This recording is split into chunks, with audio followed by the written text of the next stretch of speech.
has put their own personal stamp across the Palmetto State.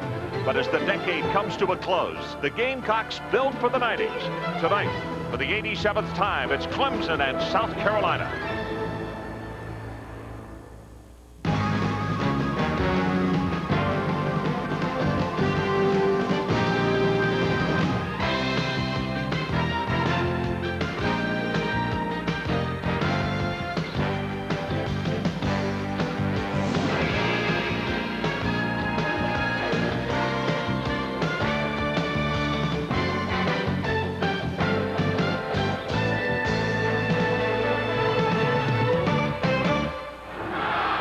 Tonight we are before a jam-packed house in Columbia, South Carolina, William Bryce Stadium. Clemson, number 15th ranked in the nation, in town to take on the Gamecocks of South Carolina. Hello everybody, I'm Ron Franklin, and welcome into what should be still another sensational evening of college football here on a Saturday night at ESPN. For these great folks in the state of South Carolina, the next 3 hours is what they actually live for 364 days a year, because they have a unique situation. There are 2 Division I schools in this state. And folks, you can't ride the fence. You either cheer for Clemson or you cheer for South Carolina. Tonight, the battle lines have been drawn. Kevin Kiley is with us on the telecast, but he's not here in the booth. In fact, he's down in the field. Let's go to him for a different perspective. Thank you, Ron. You know, back in 1983, I broadcast all of Clemson's games, and I remember wondering, why did the Tigers always point to the final game against the University of South Carolina? That was until I got here to Williams-Brice Stadium, and I saw what a great rivalry that was. Now, that doesn't make me an expert. In a moment, I'll introduce you to 2 football players that are experts. Rodney Williams, the all-time leading passer for Clemson University, led the Tigers to consecutive 10-2 seasons, and was 2-1-1 in his career here at South Carolina. Todd Ellis, the all-time leading passer at South Carolina, went down 3 weeks ago with a knee injury, and Todd will not be able to play in the game tonight. Todd, will speak to you in a moment. Thanks for being here. But first, the guest, Rodney Williams, an alumni now at Clemson. And what did it mean to the Clemson players and to yourself to play in this game? It means a great deal. It's the interstate rivalry. It's just unbelievable about the emotion here. The fans get excited. It's a week-long festivity. The Tiger burn, the cock burn. It's just, I just really wish I could strap the pads back on and get out there, because I know I can speak for Todd, and this is what it's about. All right, thank you very much, Rodney. Todd, this of course would have been the crowning jewel in your great career, your last home game. What are your emotions now that you can't play in this game? Well, it's difficult for me, because when I first came here, one of the things I looked for is we finished up with North Carolina up at home in the second to last game, and then of course Clemson here, and this is the big one. It's very difficult for me, and if I could trade anything that I've had, win or losses, and the great victories we've had here in Williams-Brice, I'd rather be here tonight. You got a lot of great records for the Gamecocks. Would you trade any of them to be in this game? Oh, no doubt about it. If I could even double the records, I'd trade them all in. It really doesn't matter. People will remember you for this game and what it means in your senior year. All right, thanks, fellas. Thanks to both of you for being with us. I think you can see, Ron, this is one of the great rivalries in the country, and we're going to have a whale of a ball game tonight. Thanks so much, gentlemen. We're going to take a break right now, give Kevin a chance to get back upstairs. We'll come back and talk X's and O's about the Tigers and the Gamecocks.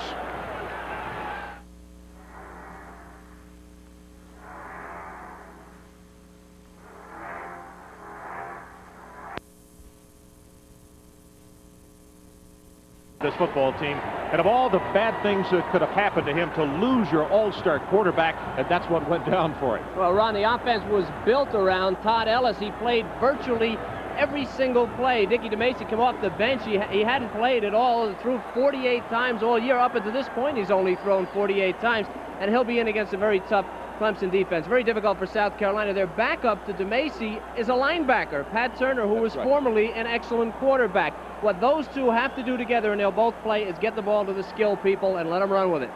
Well, for the Clemson Tigers, the last time we saw them was down in Tallahassee, Florida.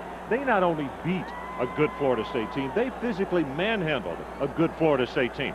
What has changed with them since then, though? Well, you know, I think I misjudged them. I thought they were a top-5 team, maybe a national championship team after that game, but we have to remember they had 37 players gone from the year before.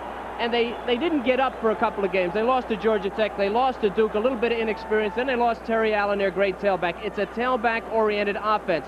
They need productivity from Allen tonight, coming off a knee injury, and his backup, Joe Henderson. They have to run against South Carolina to set up their passing game. That'll be the difference. Well, you hear the noise coming up. Folks, we like to bring you the great sights and sounds of college football. Here comes South Carolina.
ESPN's College Football Saturday, Clemson versus South Carolina, is brought to you by Mitsubishi Big Screen Television. This game would look better on a Mitsubishi Big Screen. By Gillette and the Gillette Actra Plus shaving system and Gillette foaming. Together, the best a man can get. And by Casio, watches that do more than keep time. They keep you ahead of your time.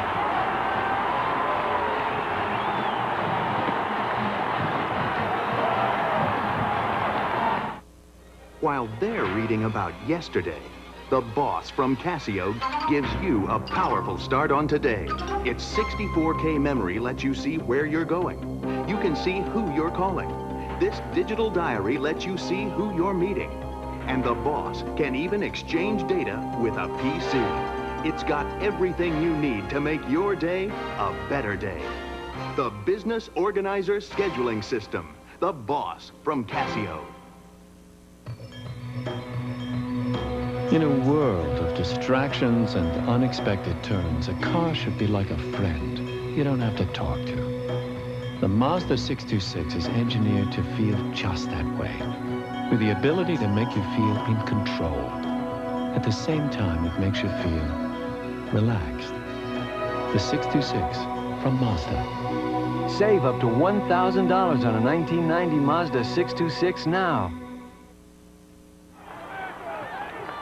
The Capitol building here in Columbia, South Carolina, still pockmarks from where Sherman's troops came here heading for Atlanta in the Civil War over 100 years ago.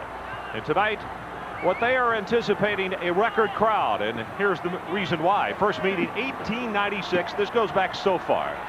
As Kevin says, a lot of people don't know about this rivalry. Clemson leads it 50 games to 32. There have been 4 ties. And in the 80s, it's been primarily the Tigers. But the last time they met, Clemson won it 29-10. But, Ken, as we will look on later on in the telecast, it has been decently even split as far as in the decades. Well, Danny Ford, of course, 7-0 career record in games following an open date. And he had an open date prior to this game. Danny Ford knows how big this game is. Big game to me, too. It was the first real rivalry I ever did as a broadcaster back in 1983. And it was an emotional game then. It's an emotional game today. If you've never seen one of these, you've really missed something. Yeah, and there Sparky Woods, taking over just this past year, has done an excellent job. Both of these clubs have had a lot of problems as far as injuries. And, of course, you know what happened with Ellis, his starting quarterback, his star quarterback, going down with the injury and not able to play after the North Carolina State game. Quite a blow to this football team. But as Danny Ford told us standing down on this field last night, he said, fellas, my boys understand it, and if they don't, they're in for a rude awakening. He said, we're going to get our heads knocked off tonight. Herring with a kickoff. Coming down, fumbled at the 6-yard line. And to the 20, and that will be it as Carr brings it back, and he is gang tackled. The Sears Road Handlers starting lineups of the ball game tonight for the Clemson Tigers. Chris Morocco opens at quarterback, youngster out of Athens, Georgia. Henderson gets the start at tailback. Tony Kennedy is the fullback. The flankers, Gary Cooper, Rodney Fletcher, the wide receiver. The tight end, Stacy Fields. The center, Big Hank Phillips, he's a good one. The guards, Flesh and Harmon, and the tackles, Long and Brown. Pitch, Henderson, left side, out over the 25 to the 26. Now the South Carolina defense. Tim High is the nose guard.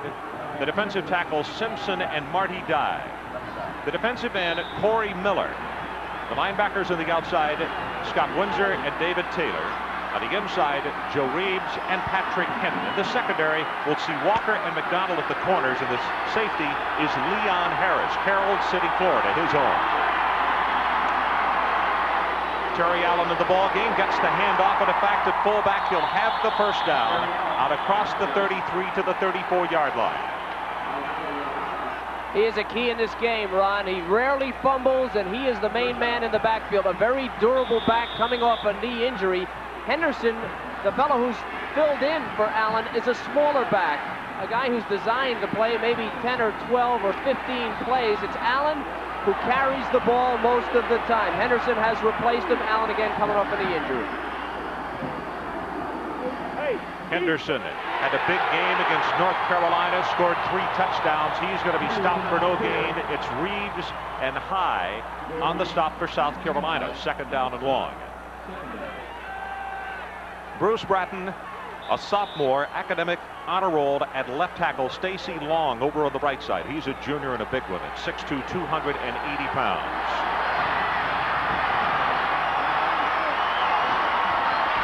First pass of the night, Morocco tucks it, going to run close to the first down at the 43, maybe the 44. Taylor got it. Well, Clemson is a team that rarely passes the ball when they don't have to. They will always try to establish the run. Morocco, as you look at his completion percentage, mostly because they never put him in a position to fail. They'll usually pass when they feel like passing. When you look at it nationally, with the number he has thrown, completions, yardage, and touchdowns with only 2 interceptions on the year, in efficiency, he is very high in the nation. Or else he wouldn't be in there for Clemson. That's right. 3rd and short. Morocco keeps it, turns it up, has the first down, and about 4 more. Corey Miller is number 33, who had him topside. Patrick Hinton, you may remember last year we had Hinton. He had a bunch of interceptions against NC State. Number 46, he's going to come. He reads it, but overruns it. Now, Morocco had him in the open field. Not really Hinton's fault. A lot of green around there, and very difficult for a linebacker to make a tackle on a back with that much open field. But he needs to keep inside-out leverage.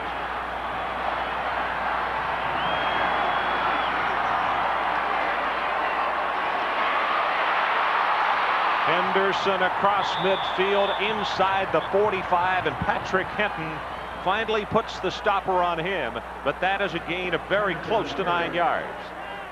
That's a bad sign for the South Carolina defense. Clemson is a team that would like to simply overpower you with their offensive line. So far in this drive, they are doing that to the Gamecocks. Just under 12 minutes to play in this opening quarter. Crowd has calmed down a bit. They're now into what is knocking on the field. Fullback, straight ahead. Tony Kennedy will have the first down, and he is inside the 40-yard line. Joe Reeves, 6'2", 220-pound sophomore, the strong side inside linebacker, makes the hit.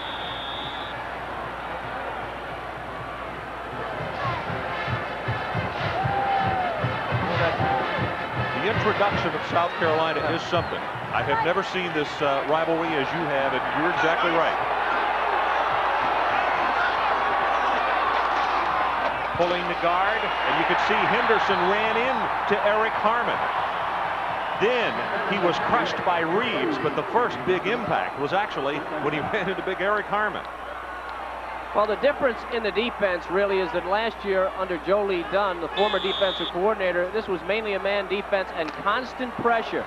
They would take gaps and they would blitz on nearly every play. This is almost a 4-4 defense, still an aggressive defense, but they have 8 big people around the line of scrimmage. They should be able to stop the run.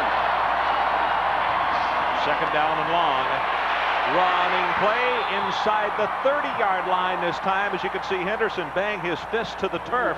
Trent Simpson got a hand on him. High was also in the area. Again, the key is the center and the 2 guards. They do a tremendous job inside. Watch the middle people in the front there. Eric Harmon. And now here's Henderson, the little quick back.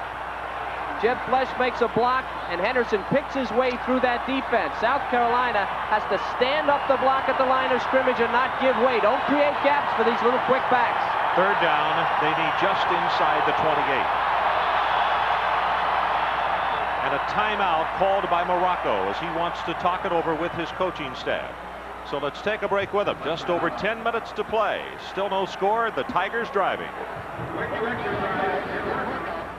The fiber that's pound for pound, 5 to... Efficient service to 175 countries and territories worldwide. And by Mazda Cars and Trucks. Mazda, it just feels right. Rob Franklin and Kevin Kiley here in Columbia, South Carolina. We also should mention Danny Ford did not want to bring his club out before the 2001 tonight. Third down, they need about 2. Straight ahead, Tony Kennedy, and I believe he has the first down. Yes, at the 27. Marty Dye, a sophomore out of Greenwood, knocked him down, but it is 1st and 10. Number 35, Tony Kennedy, came to Clemson as a defensive back and outgrew the position. Look at the block over there by Harmon, just pushing the player out of the way and allowing Kennedy to come inside. Now a fullback, was a defensive back.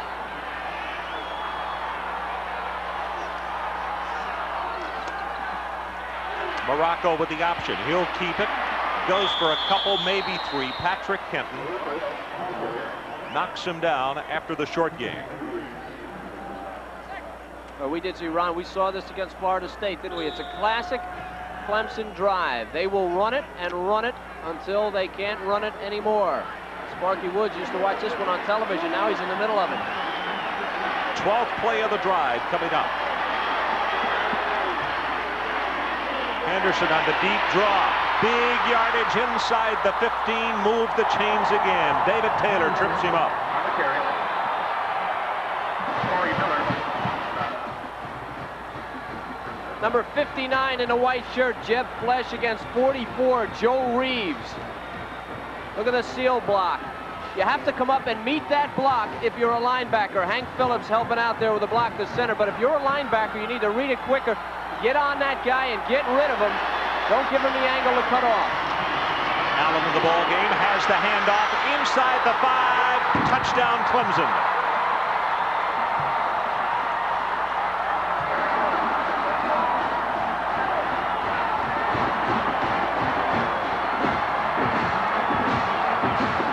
There it is. We just watched it. I think it was a 14-play drive. You're going to see it from behind Joe Reeves.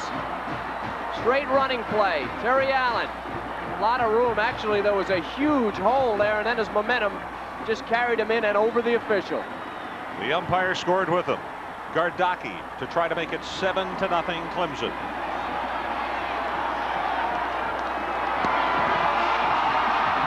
He's perfect. 8 minutes, 49 seconds showing on the clock in this opening period, and the Tigers, 14 plays, go on top.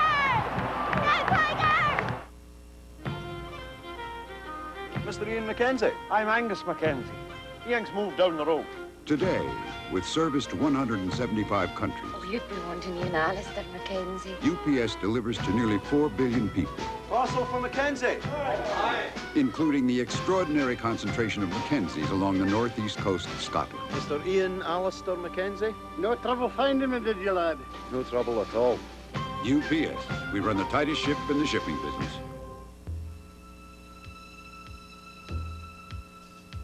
Somewhere between your head and your heart exists the perfect luxury car, where performance and amenities are engineered to create an experience so free of stress, it almost makes you wonder if the car is responding to your touch for your thoughts.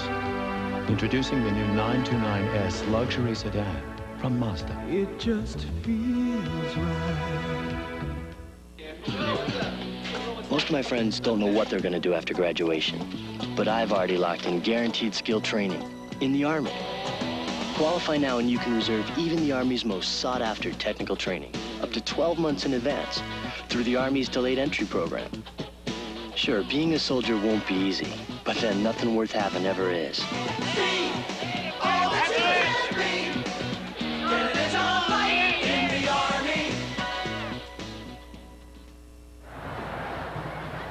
Part of the reason that Clemson scored here, look at the splits on the offensive line and then watch the center. Hank Phillips and Eric Harmon, number 76, the right guard. Look at the block on high and all the space in there for Terry Allen. South Carolina will need to close down those splits. You can't allow Clemson to take those wide gaps between the linemen. 13 plays, 79 yards, all of 6 minutes, 11 seconds, and the big guy got in there, Ron, for 12 yards. Everything on the ground, as you said. And of course, that's Clemson's style of football. You look up at the clock and all of a sudden almost half of the opening period is over and your offense warmed up 20 minutes ago. They got to come out there now and start taking snaps.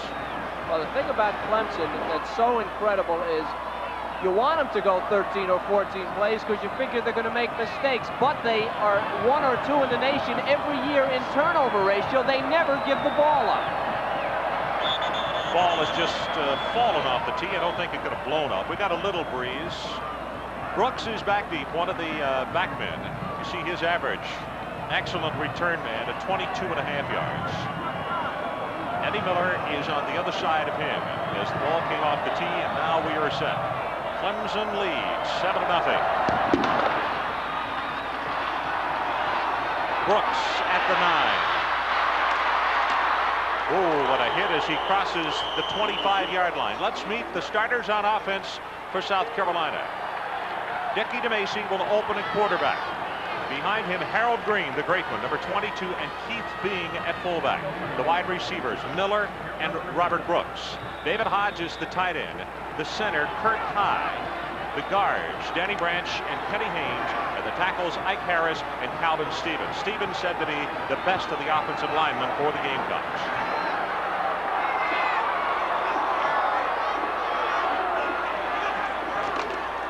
From split backs. They fake the reverse. They're going to go long. Looking for Brooks, and that is going to be intercepted. Jerome Henderson. Return at the 40. Steps out of bounds at the 46-yard line. So, that South Carolina offense that had to sit on the bench for so very long is going to have to sit for another length of time. Well, this is exactly, Ron, what South Carolina needed to do, and it would have worked.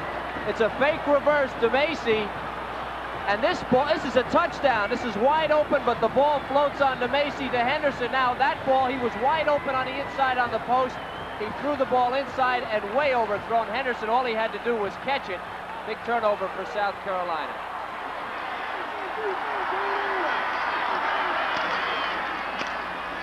Henderson gets outside, breaks the tackle, and he is out across midfield. That's going to be a gain of about 6. Corey Miller making the play defensively.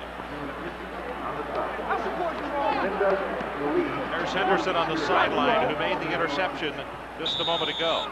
And Todd Ellis, the gentleman with the crutches. The all-time leading passer, 1,374 yards coming into the North Carolina State game when he was injured. A huge loss for South Carolina. Allen at fullback, breaks it big, has 2 men to beat, and he is inside the 30 down to the 26. 27 yards, and Danny told us last night he might cross him up by using him at fullback. This guy, he's too quick. He gets to the line too quick. Look at the splits again. See the separation between the linemen. Straight blocking, overrun by the linebacker. And Allen, I'll tell you what, you don't want to give him the smallest hole, much less a hole that big. He's into the secondary, and he is trouble. Nothing fancy. That's just straight blocking by Clemson.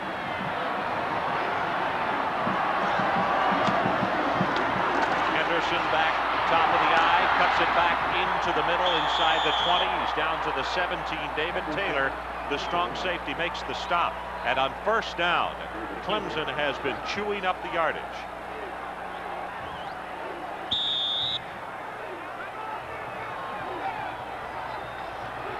Cooper and Rodney Fletcher checking back into the ball game at wide receiver. Dangerous down for Clemson, second and short. In enemy territory, they can do anything. They'll go with Henderson. The quick step, and it's not going to be enough. He's going to be knocked down at the line of scrimmage. Curtis Godwin and Marty Dye combined on the stop. I don't think he had any gain at all. It is going to be third down, and they need the 16-yard line. Terry Allen checks back into the lineup. Injured a knee against Virginia. Since then, 10 carries for 36 yards and 1 touchdown. And he looks tonight as though he is 100%.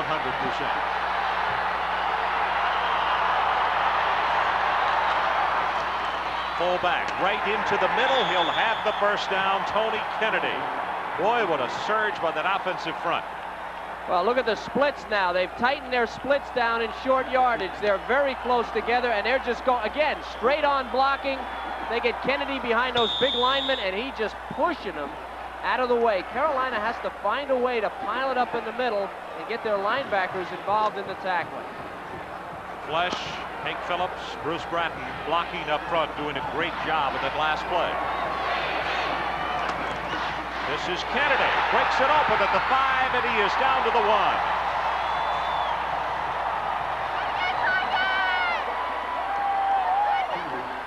Patrick Hinton said that I just let my linemen keep these guys off of me. Well, it's not happening tonight. 46 is Patrick Hinton, and he's getting blown out. Look at this.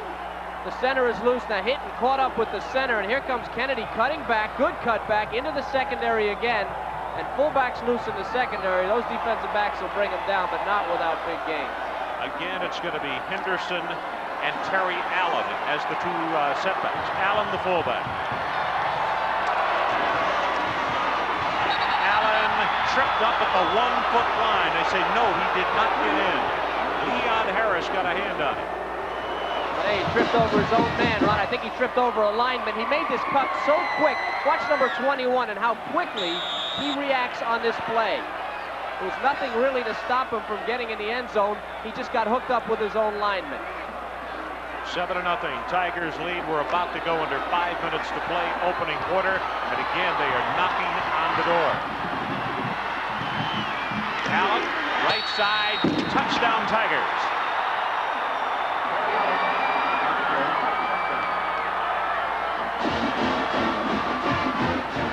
Patrick Hinton gets in on this play, number 46. Looks like they knock him sideways. It's whether or not the ball crosses the plane. Here, from right down the goal line. Watch 46, left center of your screen. Makes the hit, and then they drive him horizontally across the goal line. Tough call. Official said he was in. Chris Gardocki, who is 33 of 33 on the season, tries to put Clemson up by 14.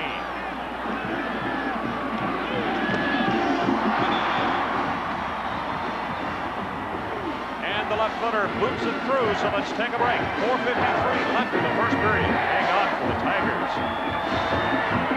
Hi, I'm Mickey G of the Pants Store. We have the latest in fashion clothes for men and women at great low prices. Brand names like Levi, Chick, Jordache, Arrow, City Girl, Adidas, Hubbard & Farrell. We're more than a men's store at the Pants Store. Free credit, free alterations. We're easy to find. Take the Arkadelphia exit from I-20, I-59, go south past Birmingham Southern at 3rd Avenue West and turn left. We're 2 blocks on the left at 626 3rd Avenue West. Whether you're big or tall, you're always in style to save money at the Pants Store, where every day is sale day at the corner of 6th Street and 3rd Avenue West and downtown Lee. The Pants Store's 39th anniversary sale is the big one. It's our biggest store-wide pre-holiday sale. You'll save 1/2 on brand-name merchandise like Docker, Duckhead, Bugle Boy, and our entire stock of men's pants, including big and tall sizes. Suits and sport coats, 1/2 off. All ladies' dresses and selected fall sportswear, 1/2 off. Plus, save on Sansa belt slacks starting at $29.99. Chick jeans only $19.99. Free credit, gift wrapping, mailing, and alteration. The Pants Store is more than a men's store, open 7 days each week. Save at the Pants Store, Birmingham and downtown Lee. If you're thinking about ESPN is your ticket to Sunday night NFL when the Jets and Colts go head-to-head. The Jets are ready for takeoff in this heated battle between AFC East rivals. Explosive Eric Dickerson jockeys the young Colts for their frenzied run down the stretch. Mike Patrick and Joe Theismann bring you the head-to-head action when the Jets battle the Colts on Sunday Night NFL at 8 Eastern, live on ESPN. Well, if he just walked into the living room, that score is correct. In fact, South Carolina does not have a yard in the ball game yet. Danny Ford, what's his record after having a week off? 7-0. He's never lost one. And I'd say they're pretty doggone well prepared tonight, wouldn't you? You know, absolutely. I don't think people realize around the country, I hope I'm not insulting anyone, what a great coach he is. Clemson, a classic Clemson drive after a turnover, 8 plays, 54 yards, 336 is a little short. This guy has been around a lot of years, and this team, year in and year out, wins 8 and 9 games. They're just tough, and they are physically tough, Clemson. Gardocki to kick it off. This will come on again to Brooks at the 6. And Clemson will deny him the 25-yard line as Ashley Stevens on the special teams is there to make the stop. Number 1 Notre Dame trailed early, but they came on to win it over Penn State. Colorado, well, there it is. Perfect season for them. They head for the Orange Bowl. Michigan came from behind to whip Minnesota. Alabama got a little bit of a slow start. They went over Southern Mississippi.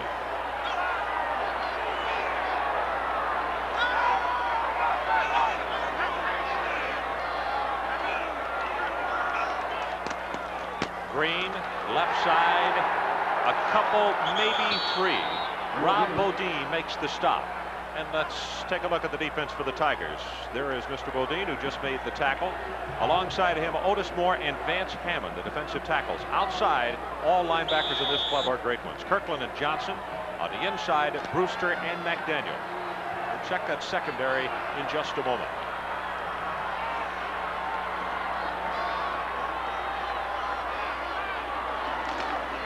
Green again. Alters his course. That is a fine second and individual effort out to the 34-yard line. And now the secondary for the Tigers, Jerome Henderson, who had the pick off just a moment ago, and Dexter Davis. And the 2 safeties, Robert O'Neill and James Lott. O'Neill has 6 interceptions on the season. He's a freshman. 2 tight ends. 3rd down, they need about a foot.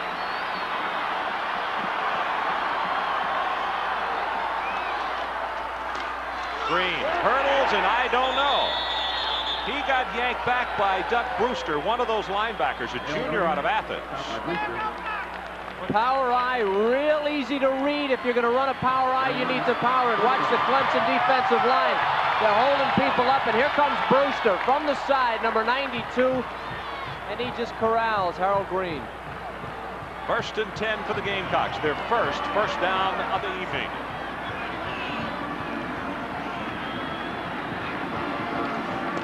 Pitch comes to Green.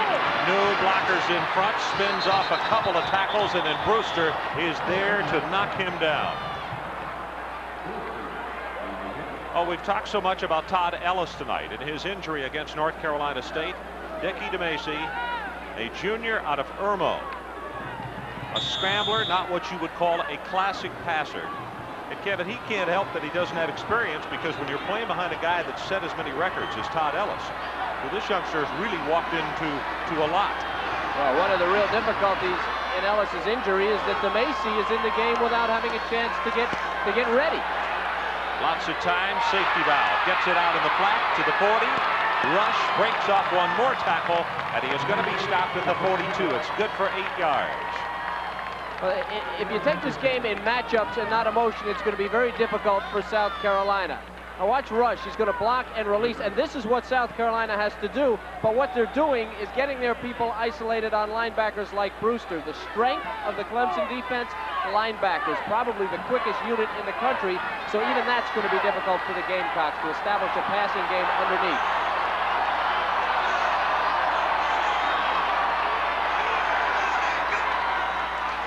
DeMacy, pressure from behind, breaks by the tackle, and the youngster will have the first down at the 47-yard line.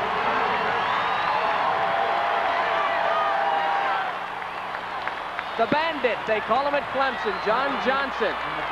But if Dickie DeMacy can do one thing that Ellis can't, it's this. Nobody blocks Johnson, but DeMacy can run. And Ellis wasn't all that good of a runner. DeMacy will run and pick up the first down. Big play for South Carolina. John Johnson really putting the pressure on. Second first down of the ball game for South Carolina.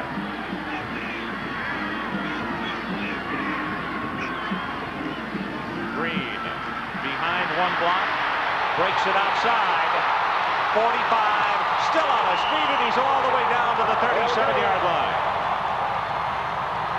15 yards of the carry. Well, America is going to meet Harold Green tonight, number 22. Watch Rush. He's a wide receiver looking to block on the corner. Look at the move that Green makes here. Sheds tacklers, a true power back, a #1 pick in the NFL draft. This guy's a great player. It hurts him not to have Ellis, but boy, can he run the ball.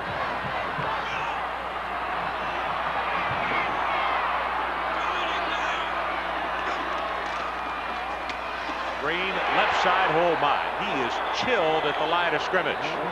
Nothing there as McDaniel, one of the first men to step up into the pocket along with Vance Hammond. Updating you on some other scores. Florida State, 57-20, they win. Nebraska over Oklahoma today. Miami of Florida defeating San Diego State. And take a look at this one. Yep. Talk about emotion, huh? That's right. Emotion.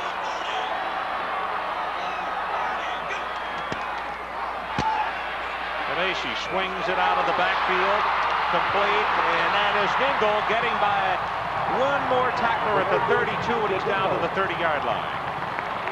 Oh, here's a little bit of poise from Dickie DeMacy, a great play call, and Mike Dingle, who was a high school back of the year at South Carolina, in South Carolina. In fact, Harold Green was a high school back of the year before. Look at this, floats it right over the defense. Great pass by DeMacy, and Dingle, who can run, folks. Now he's into the secondary, and South Carolina marching.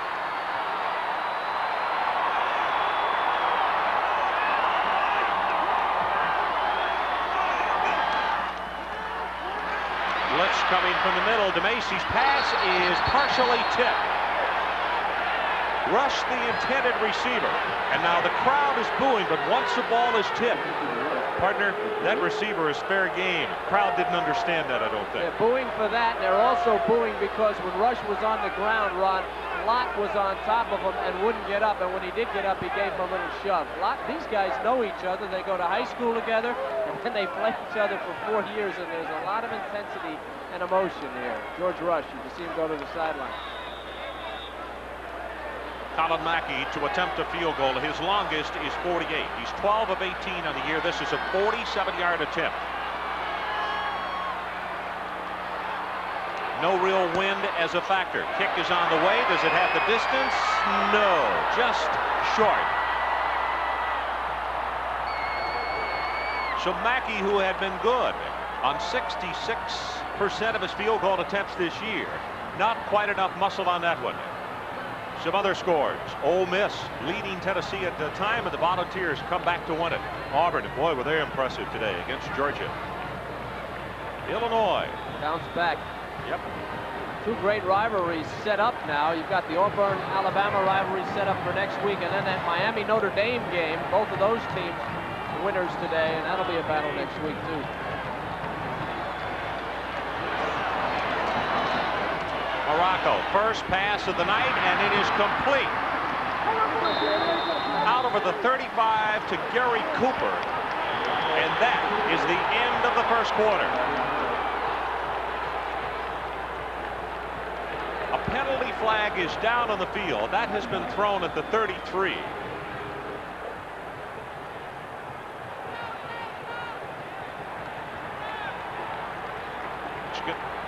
The unsportsmanlike will go against Clemson. Let's see if we can see it.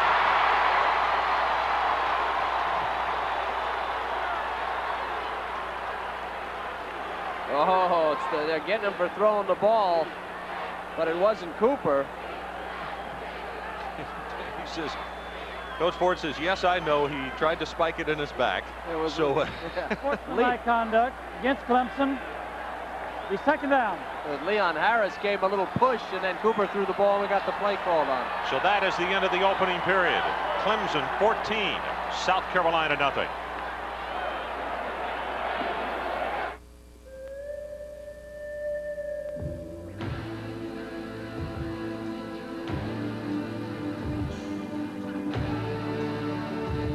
Now that you know what it feels like to move in the MX-6 Sports Coupe, come sit in the saddle. The MX-6 from Mazda. Save up to $1,000 on a 1990 Mazda MX-6 now. The following fine items were purchased with Visa cards last year, but not paid for.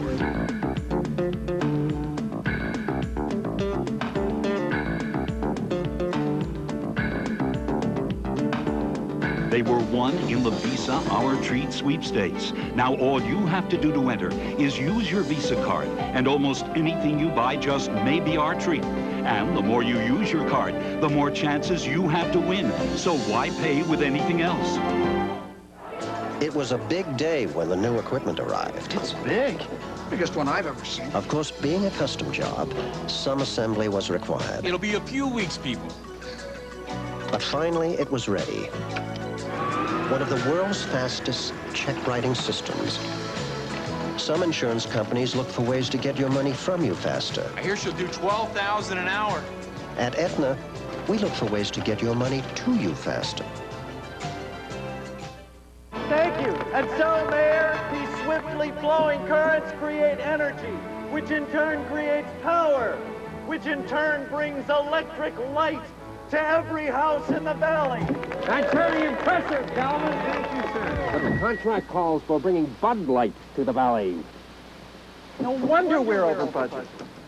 For clean, fresh taste, one light outshines them all. Which in turn keeps the Bud Light cold. Because everything else is just a light. John Elway's quarterback for your Nintendo Entertainment System. Choose an opponent. Then get set for the pad-cracking action. Outthink the competition using real football strategies. It's realistic football strategy, action, and graphics. What's all the noise? It's just the game, Mom. Oh. So get in the game with John Elway's quarterback. Trade West, we put you in the action. And coming soon, Magic Johnson's Fast Break and Ivan Iron Man Stewart's Super Off-Road. All those young ladies from Clemson have reason to smile. 14-0, and we open the second period.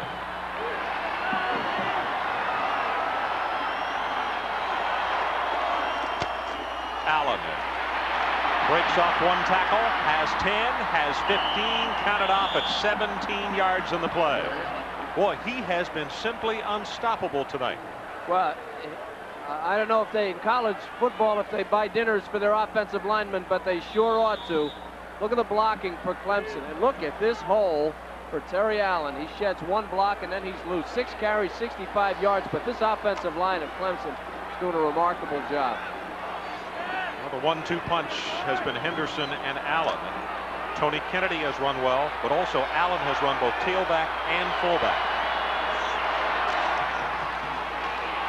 There he comes again, breaks off a tackle again, and he will have 10+. Trent Simpson, a senior out of Atlanta, finally put the stopper on him, but it's out at the 46-yard line. Gamecocks are going with a trick defense. 51 is Tim High, the middle guard. See him to the right of your screen, a little bit back from the line of scrimmage. They've got him in kind of a flex, and now they have him on a stunt. But Clemson picks off the stunt. High, 51, runs out of the play, and Allen runs right at the bubble. No one there, and then a little bit further.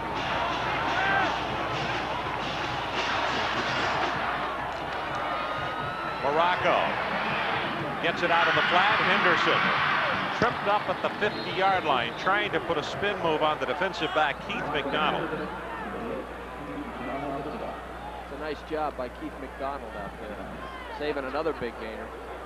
You know, Morocco was a young man that has not gotten the attention nationally that probably he should.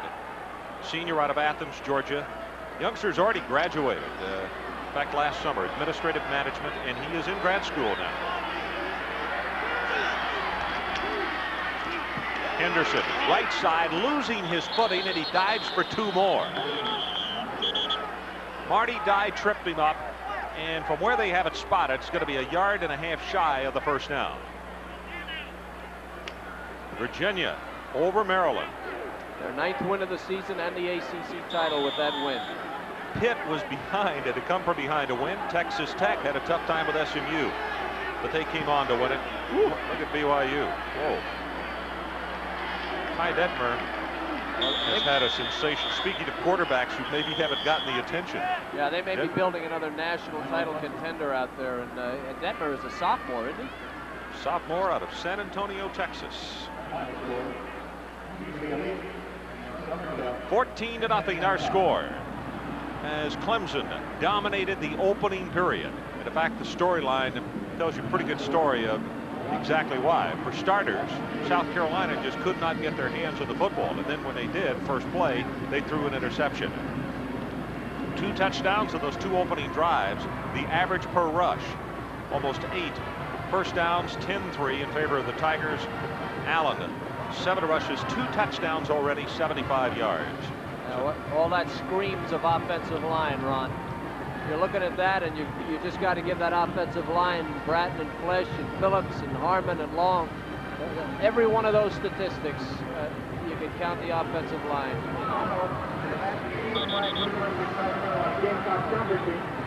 Good look at Sparky Woods. Of course, with the death of Coach Morrison last February the 5th.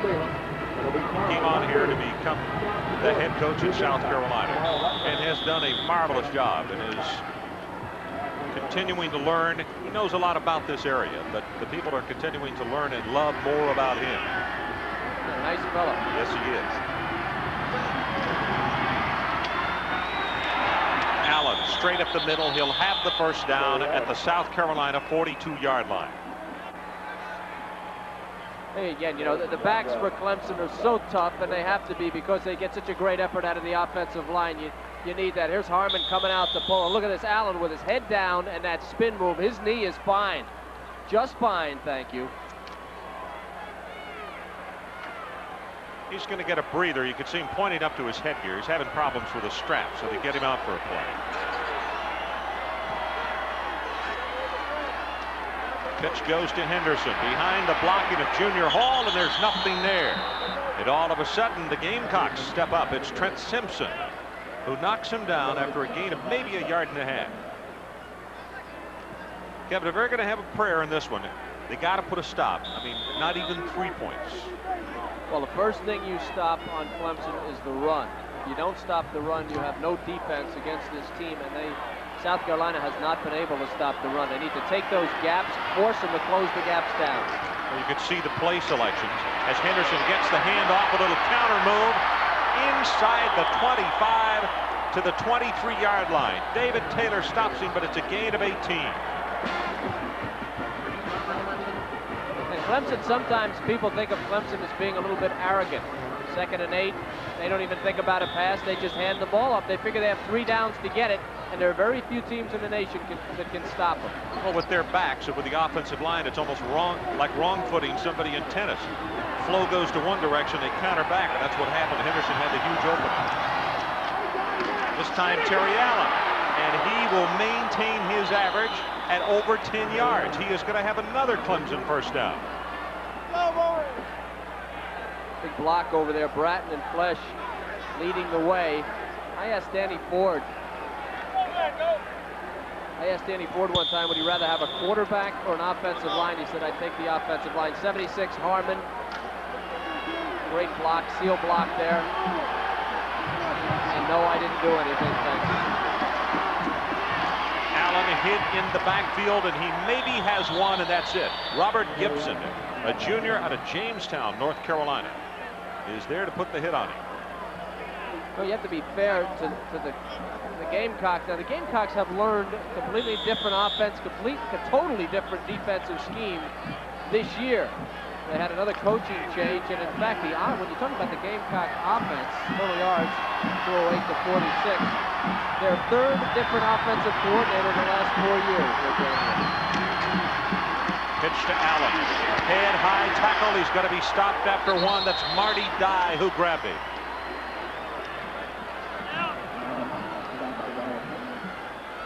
Well, Rick Witt, the defensive coordinator, said that Dye is probably the best player, particularly in the front seven on the defense. And he has shown it so far this evening. Third down. Ball at the 11. And Clemson needs the 4. Allen with 85 yards in the ball game. Henderson. And he'll go nowhere. On the bottom of that stack is Patrick Henry. The man to watch is number 80, Simpson. Excuse me, Dye there on standing it up and then slipping into the hole. Rest of the defense caught up in pursuit. Nice job.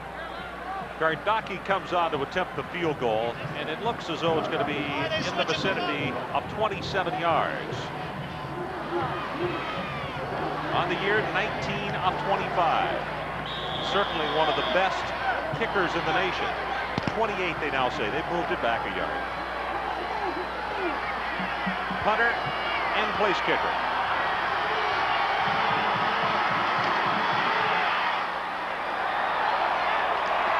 He's perfect. 9:15 left until halftime. Clemson has not looked back. Looks like Winter just did in that poor fellow's battery. Wonder if he's smart enough to replace it with a battery built for extremes. A maintenance-free, high-cranking Delco. Smart fella. AC Delco parts. They don't just fit, they match. This way, Mr. Starr. Life with me, Dad's a real scream. He needs a star vehicle, like my own.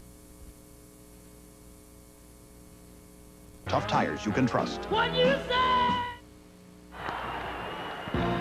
ESPN's College Football Saturday, Clemson versus South Carolina, is brought to you by Oldsmobile and their all-new 4-door Cutlass Supreme. By Fuji, makers of quality film and cameras. Fuji, a new way of seeing things. And by Budweiser, Beechwood aged for that clean, crisp taste. This Bud's for you. Ron Franklin and Kevin Kiley. 17-0 our score here in Columbia, South Carolina. As Gardocki prepares to kick it off, Clemson Tigers have not really had to worry about the pass.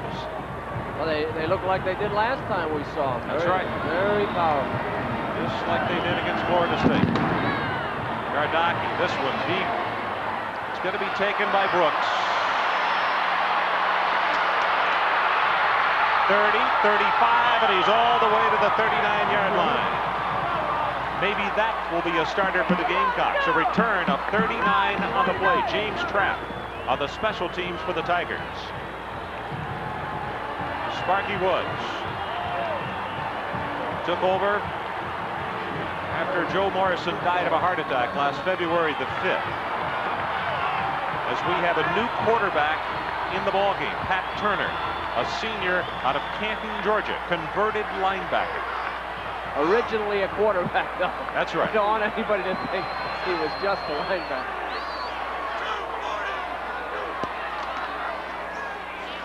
Green. 5, 7, and 8 as Bodine is hanging on. Here's a look at Turner. He has thrown the ball only 4 times, completed 2 for 9 yards. Spent his first 2 years of college on a bus. Played to South Carolina, transferred to Georgia Tech, decided he liked South Carolina better, transferred back, was a great quarterback, neck and neck with Ellis when he was just a freshman. Ellis won the job, he got unhappy, and now he is a converted linebacker, back to quarterback. Bing gets the handoff, goes over right tackle, has the first down across midfield. Bodine again making the stop. Some other scores, Ohio State winning over Wisconsin today. And have a look at that one. Fresno State was going for a perfect season, and New Mexico gets the victory. Duke winning huge over North Carolina. Boy, for the Lobos, how big is that? That's a big win. They have struggled all year long.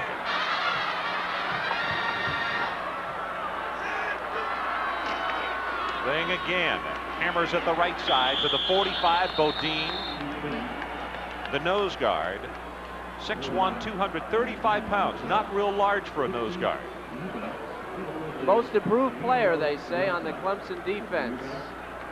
Odine, a former linebacker. They had to get him in somewhere. You think about the refrigerator. You know, he was 330 pounds. This guy is he's an ice cube compared to the fridge.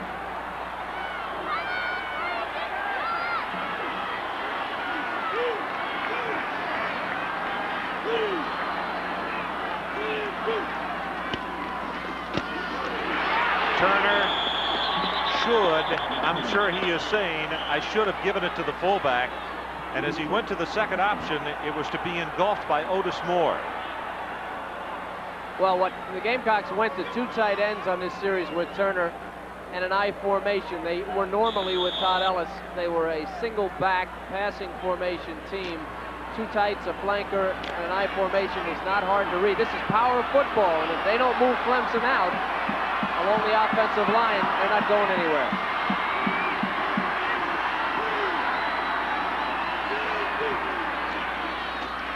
Fake to Green as he rolls it out. Wants to run, and he's going to be hammered down for a 4-yard loss by Vance Hammond. See the frustration on Turner's face. When you ask the coaches about Turner, the word that came out mostly was rusty. A very fine athlete, could be a very good quarterback, but rusty.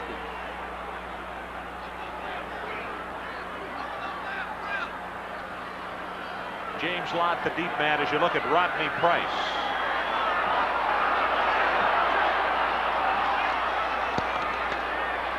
Good high coverage kick. Lott runs away from it, and it takes a South Carolina bounce, and it's going to be down inside the 3-yard line. 46 yards in the kick. Clemson takes over with their worst field position. Because kids won't sit still for more than half a second. It's a little blurred, isn't it?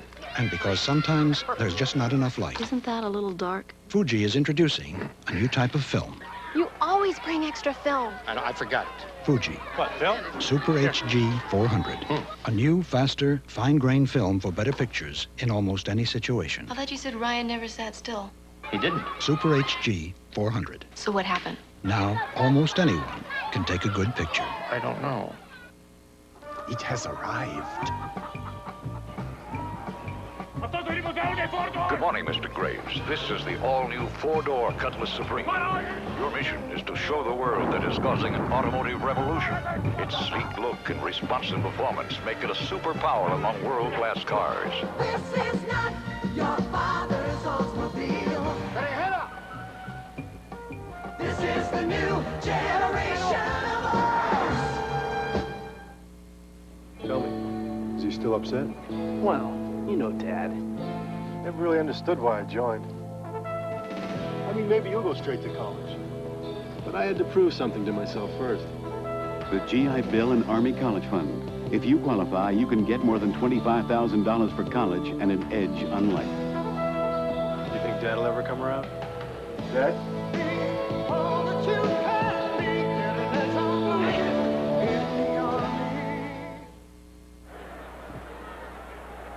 Pretty wild punt sequence here. Watch the deep snapper, Wayne Bell. Watch the Clemson defense.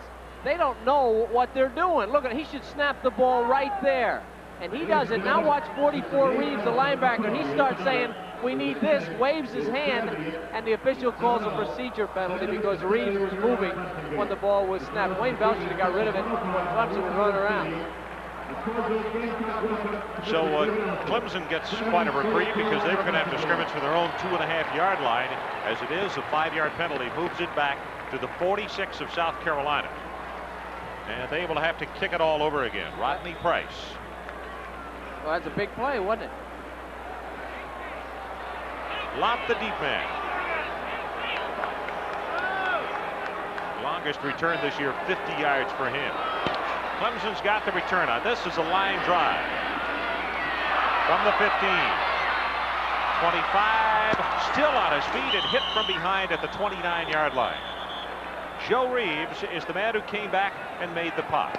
The student athlete of the game is brought to you by the U.S. Army. Get an edge on life. Be all you can be. And tonight's recipient is South Carolina offensive lineman Mark Pryor. Mark graduated with a 3.7 grade point average in accounting, and currently he is pursuing a master's degree in business administration. And also twice he's been named first team academic All-American. Mark Pryor, our student athlete of the game, as a penalty marker down at the 50-yard line.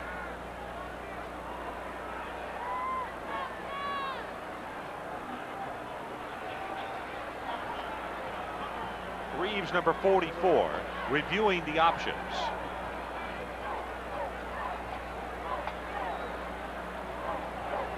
Well, the special team, the punting unit's going to get another workout. Holding against Clemson at the line of scrimmage, be 10-yard penalty, 4th down. So Buddy Ward says let's do it a third time. Maybe that is the charm. Well, I tell you, when you're on the punting team, and I was on a lot of them, the worst thing that can happen is a penalty. Well, you hate to run down under those things. And when you're talking about 2 or 3 in a row, it can get real tiresome. 17-0 our score. Clemson leads with 5:44 left until halftime.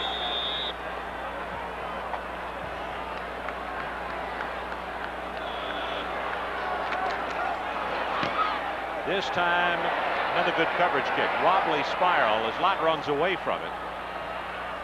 And it is going to go dead at the 13-yard line. That's 31 yards in the kick as Mike Conway got downfield for the Gamecocks. Gorgeous night in Columbia, South Carolina. Temperature started off in the low 40s, supposed to go down around freezing this evening. Everybody bundled up and sitting real close together in this crowd of over 73,000. Of course, what the folks in Garnet and White would like to see happen is they'd warm things up with just the noise if their offense could get something going. Hasn't been the case so far as Chris Morocco scrimmages from the 13. Allen breaks off a tackle, and he is going to bring it out to the 20-yard line. Terry's only a junior, Commerce, Georgia.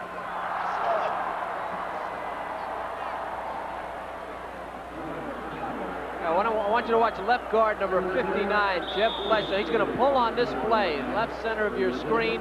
He's looking for somebody to block.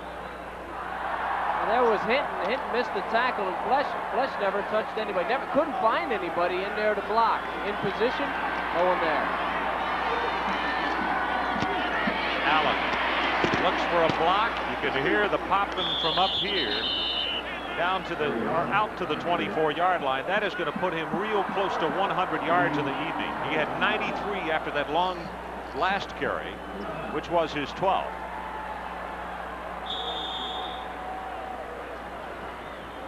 Play selection so far in the ball game for the Clemson Tigers, only 2 passes. 32 times they have rushed the football.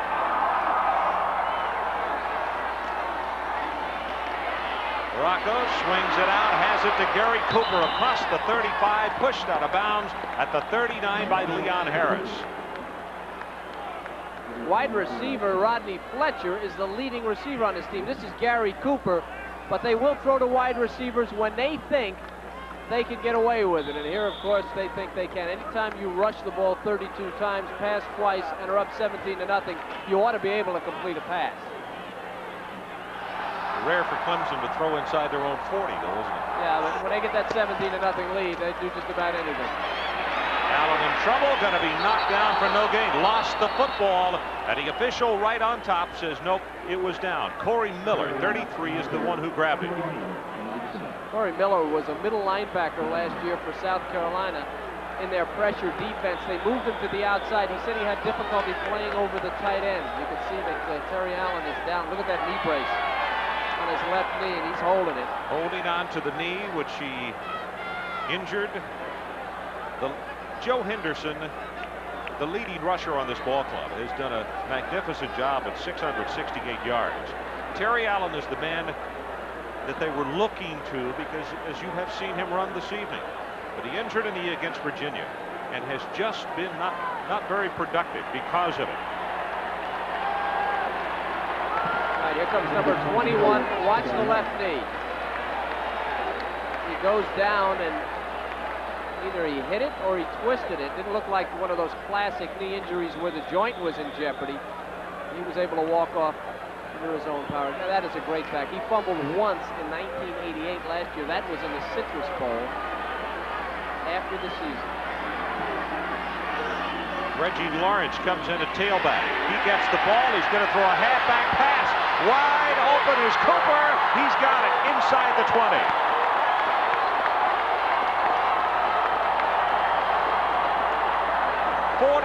yards. Well, you could say this is Leon Harris's fault, but remember, the offensive line of Clemson has controlled this game. They're showing pass.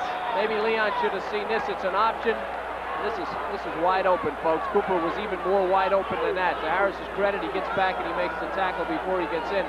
But again, anytime a team establishes the run the way Clemson has, any kind of pass should be open.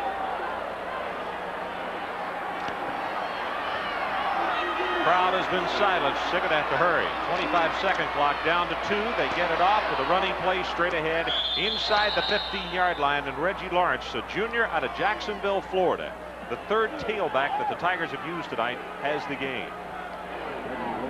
Well, that play more than anything shows you why the option pass would work. When Clemson needs 5 yards up the middle, they get them. 17-0. Tigers lead. Just under 3 to play until halftime. Straight ahead, Kennedy, the fullback, has one, maybe a couple on the play. And quickly, let's go to Bob Carpenter for an update.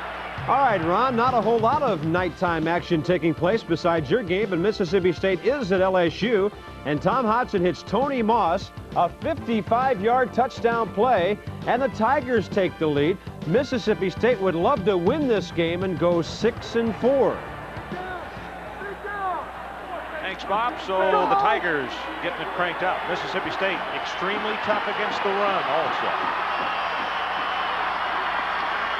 Bootleg. Morocco has a man open. Touchdown, Rodney Fletcher.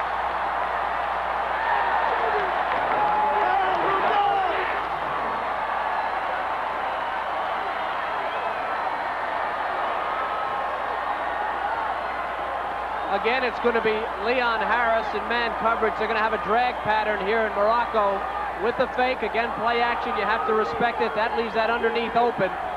And Rodney beats Leon Harris across the field, uses the great speed. Morocco, that's why he has that great passing efficiency, because when they throw, everybody's looking for a run. Rodney kind of carried it up on top of the shoulder pad for a couple of yards. Yes, he did. Gardaki.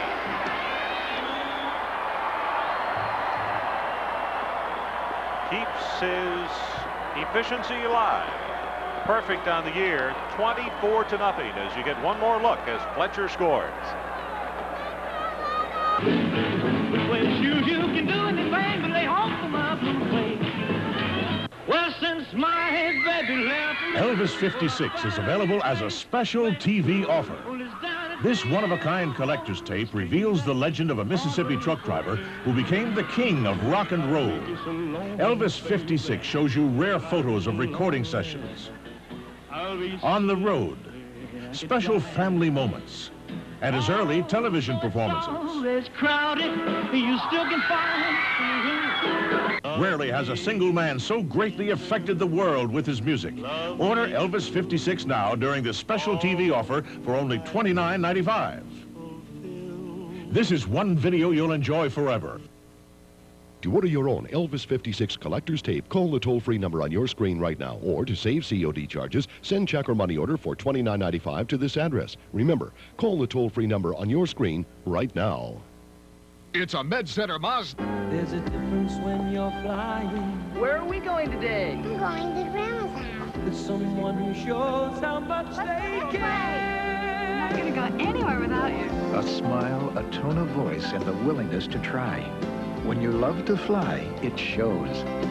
Delta, we love to fly, and the feeling grows. That's my new friend. Love to fly, and it shows.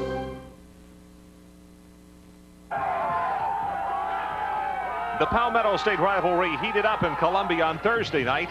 At South Carolina, students and supporters held their annual Tiger Burn Pep Rally. And last night, Clemson alumni and cheerleaders gathered at a Columbia hotel for a festive pep rally to cheer on their Tigers in hopes of a triumph in this, the 87th meeting. Well, this is one of the great rivalries in college football, and they do draw the line come this Saturday every year. Right now, the Clemson Tigers are trying to say, hope you're on our side of the line, because it has been decisive so far with 2:08 left until halftime, 24-0. Clemson Tigers as Gardocki kicks it off. Brooks at the 2.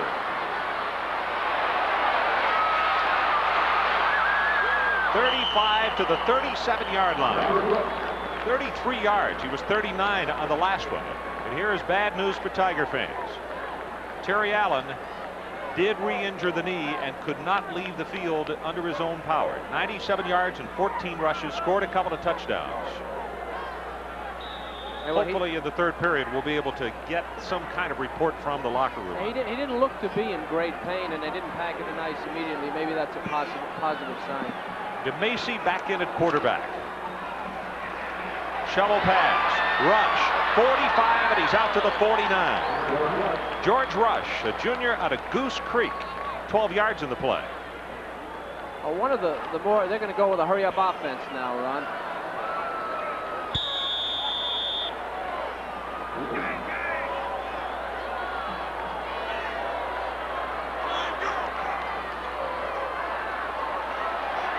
DeMacy going long, put it up for grabs, and it's intercepted by O'Neal, his 7th of the year.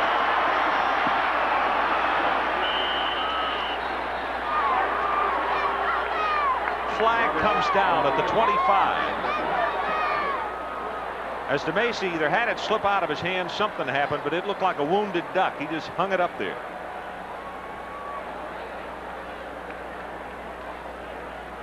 I think the flag was thrown at the end of the play. Clemson will maintain possession. Yep, and a clip called against the Tigers. Well, one of the more difficult things for South Carolina is that Eddie Miller and Robert Brooks are great receivers. Now, DeMacy going back, looking, his arm, he just doesn't have the arm to get it to the, look at the ball, how it's wobbling, and watch Miller. And Miller was open earlier than that, but that ball is just wobbling and underthrown, and it's going to be picked off. They have these two outstanding wide receivers with great speed. That man, Todd Ellis, didn't have much trouble getting the ball to him. He had 10 TDs before he got hurt. Only 6 interceptions, but DeMacy's new, and he just can't get it out there. Henderson will take it for 3 as Marty Dye comes up to make the hit on him. Time of possession in this first half. Clemson has had the ball almost 20 minutes, 19 minutes, 43 seconds to South Carolina's 8 minutes and 47 seconds. That ties the record. We told you it was his 7th, and that ties the single season record. And he is a freshman. Fred Noble of the 1951 Tigers held that record. Fred, if you're out there, been tied. Henderson, little stagger step, takes it into the line. A couple of people with him. David Taylor has the stopper on him. It's going to be 3rd down. They'll need about 3. Kevin, that entire secondary. O'Neal with 7 now. Davis with 3. Lott with 5. And Jerome Henderson got his 2nd tonight. I remember in the Florida State game where we thought how powerful they were and how they shut down that Florida State passing offense. Really dominated that game. We were commenting on what great athletes and what a super defense they had. And then they lost to Duke, a passing team, and Georgia Tech got a bunch of points on them, which kind of surprised me. Henderson smacked hard at the line of scrimmage. Trent Simpson will deny him anything, and it's going to be 4th down. South Carolina will call a timeout to stop the clock with 5 seconds left until halftime. So we'll go away for just a moment for what should be the final play of this first half. Hello, Tim Conway here to Conway Lodge with memory expert Dr. Scatterly. Yes. You know, Jim, I travel all over the country teaching my memory course, Doc. And I love that wonderful, unforgettable whatchamacallit number. Reservations number. Who could forget 1-800-55-ECONO? That's it. Plus, everybody's so friendly. Why, Cheryl there at the desk always remembers me. Shirley. Say, would you like to stop in for a moment? No. Oh, I could have swore that was my girl. Spend a note, got a fortune, and he come on lunch. She's all ours. Going into business, got something new.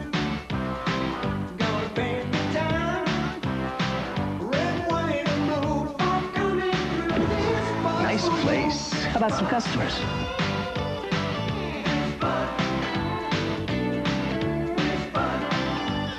Ladies' night. Great place, guys. Who did your decorating? The nation's top teams battle toward the season's first tournament championship in a Madison Square Garden showdown. It's the Dodge NIT semifinals, Wednesday night at 7 Eastern, live on ESPN. Anything less than a victory is not good enough. The USA faces a do-or-die World Cup test against Trinidad and Tobago, Sunday afternoon at 4:30 Eastern on ESPN. 24-0. Sparky Woods can only look on and say, well, we're going to call timeout and see if Carl Platt possibly can return this Chris Gardocki punt. First punt of the half for Gardocki. Antonio Walker has blocked 2 kicks this year. Booming spiral. Platt running for the far sideline, and he kicked it out of bounds at the 36-yard line. And with that, the end of the first half. So the Clemson Tigers have dominated in this first 30 minutes of play as they go to the locker room, 24-0. Let's go to Bob Carpenter. All right, Ron Franklin, Clemson rolling on the road. This is a team that early in the season we thought was good enough to win the national championship, but a couple of odd slip-ups by the Tigers in the ACC to Duke and Georgia Tech, and they won't win that, but they're winning big tonight. Welcome to our USF&G halftime report. Bino and Lee will be alongside shortly. We'll crank out the scores and the highlights for you this evening. First of all, to the finish of the day with USC playing UCLA out west, a game that would be tied 10-10 in the fourth quarter when strange things would happen. Late in the fourth quarter, Brett Johnson scrambles and puts it up. Scott Miller finds it at USC's 36, a 51-yard pass play. UCLA trying to get close for the field goal, but Sean Wills is running backwards. He loses 3 yards on the play. It sets up a 55-yard attempt by Alfredo Velasco, a career long for him. He'd already hit from 49, but this time he hits, but it's not the field goal. It's the crossbar. Velasco absolutely can't believe it, and the game ends in a 10-10 tie in the weirdest finish of the day. Trojans with less than a lot of momentum going into the Rose Bowl, and nothing goes right for Terry Donahue this year and UCLA. Mississippi State and LSU, a night game in Baton Rouge this evening, and Tom Hodson has thrown a touchdown pass, which we showed you a few moments ago, and it's 17-7 now in the second quarter of play. The Bulldogs with a win here could go to 6-4 and maybe keep some bowl hopes alive. We'll go to the top 25 when we come back in a moment. America was built on dreams, and business is the key. We ensure where America works, we're USF&G. From the mountains ledge to the ocean's edge, we insure you every day. We protect what America's made of. We cover the USA. Finally, there's a minivan for kids with parents. And let's face it, we all have them. Yeah. The all-new Oldsmobile Silhouette. Talking radical concept here. Your own window seat. Room for lots of things. And neat stuff to keep your parents from bugging you on long trips. Besides, Silhouette makes them look cool. Right. This is not your father's Oldsmobile. Ready, dudes? And they need all the help they can get. Yeah. This is the new generation of Olds. Did you know if you're an MCI, Execunet, or a Sprint Dial 1 customer and your business spends over $50 a month, you could be in the wrong plan. You can save money with the new AT&T Pro Watts, and we're going to make it easy. We're so sure that you'll see the difference. We'll pay to sign you up, we'll pay to switch you over, and if you're not satisfied within 90 days, we'll even pay to switch you back. All you have to do is call us, 1-800-222-0400. New AT&T Pro Watts, another AT&T advantage.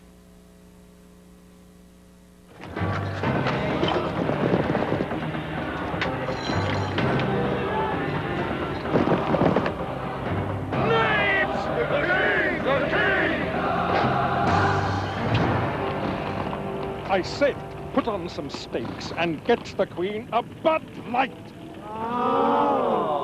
For clean, fresh taste, one light outshines them all. Bud Light. Henry, they're Pop-Tops. Because everything else, is just a light. Tonight's halftime report is brought to you by US F&G. All across this country, US F&G protects your business, home, auto, and life. US F&G covers the USA. Welcome back to a college football Saturday. We're talking scores, and let's get into some of the scores and highlights. First of all, the #1 team in the nation, Notre Dame, at Happy Valley today. They hadn't had much success there in recent years. They'd never won at Beaver Stadium, where the wind was blowing hard today, 30 miles an hour. It results in this missed kickoff by Notre Dame's Greg Hentrick. First quarter, Penn State leads 7-0. Tony Rice runs the option, a 5-yard score, and he hits 7-7. Second quarter, Penn State up 10-7. This time, Ricky Waters for the Irish with a 12-yard run, breaking a couple of tackles, 14-10 Irish. Late in the first half on 4th and goal, Lou Holt says, let's go for it. Anthony Johnson does, punching it in from the 1. The Irish led 21-10 at the half. Went on to a 34-23 win as Penn State gave up a record 425 yards rushing to the running Irish today. #2, Colorado with a big romp at Kansas State, 59-11. The Buffs are 11-0, headed unbeaten and unblemished into the Orange Bowl.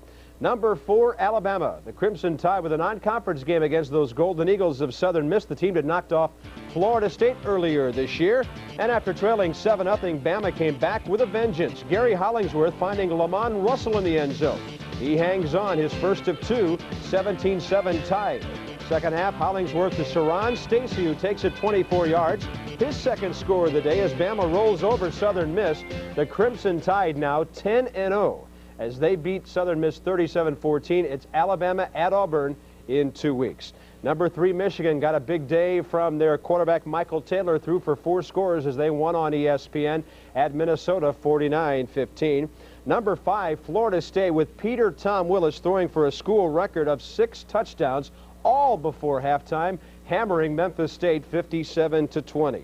Usually when the Sooners and Huskers get together, it means the Big 8 title. Not this year. Colorado took care of that. But up in Lincoln, they were dueling. First quarter, Huskers ahead by 8. Jerry Godowski will off the pass to Chris Garrett, a 24-yard touchdown. Huskers ahead 22-7. To the second quarter, Sooners take a page out of Tom Osborne's playbook. The fumble-rooski. Guard Mike Sawatsky picks it up and carries it to the Nebraska 1. Yes, this is Oklahoma running that play. Second half, all Huskers. Godowski tosses his 4th touchdown pass, a 22-yard throw to Garrett. Nebraska wins 42-25 as Jerry Godowski has a career high, 225 yards throwing today. A rare offensive matchup for the Sooners and the Huskers. San Diego State has never beaten a top 10 team still, as Miami had a big day from Craig Erickson, beating them 42-6. He was 27 of 45, 424 yards. #9, Tennessee with a big day from Chuck Webb, 294 yards. That's a Tennessee record. They beat Ole Miss 33-21. #11, Auburn heading for that showdown with Alabama, beating Georgia 20-3. Reggie Slack threw for 230 yards today. Jeff George threw 5 touchdown passes at home as the Illini kept pace with Ohio State, a game back of Michigan in the Big Ten race. #16, Virginia clinched a tie for the ACC title with Duke by winning at Maryland in a game you saw on ESPN, 48-21. Highlights coming up on that one a little later. #25, Duke impressive at North Carolina. The Blue Devils are 8-3 for Steve Spurrier, who many feel has coached his last game there as they win 41-0. Pitt staves off an upset bid by East Carolina, beating the Pirates 47-42. #20, Texas Tech takes care of the Mustangs of SMU 48-24. Ty Detmer had a big day, 358 yards and 4 scores. BYU scores 70 and hammers Utah. #22, Ohio State with a big day, 42-22 over Wisconsin. Scotty Graham, 152 yards and a couple of scores. And really an upset here. New Mexico 1-10 coming in, hammering number 23 Fresno State 45-22, a team headed for the California Bowl, but now we'll go there on a bit of a sour note. More highlights and scores coming your way. Week 12 on a college football Saturday. Gentlemen's, Gardendale's quality menswear, featuring sizes for regular, big, and tall. Gentlemen's is a family-owned business specializing in service, quality, and convenience. So for Father's Day, graduation, birthday, virtually any day the special man in your life needs clothing or accessories, try Gentlemen's, conveniently located on Main Street in Gardendale, across from the Civic Center. Do you want color prints as spectacular as the pictures you took? Get 1 hour color prints the Camera America way. For a limited time only, when you bring your film to Camera America, we'll develop it and give you a second set of prints free. To save money on Kodak products and processing, come by one of our convenient locations, Camera America in Jasper, and now open in the new West County Marketplace, next to Walmart in Adamsville. We have the home you're...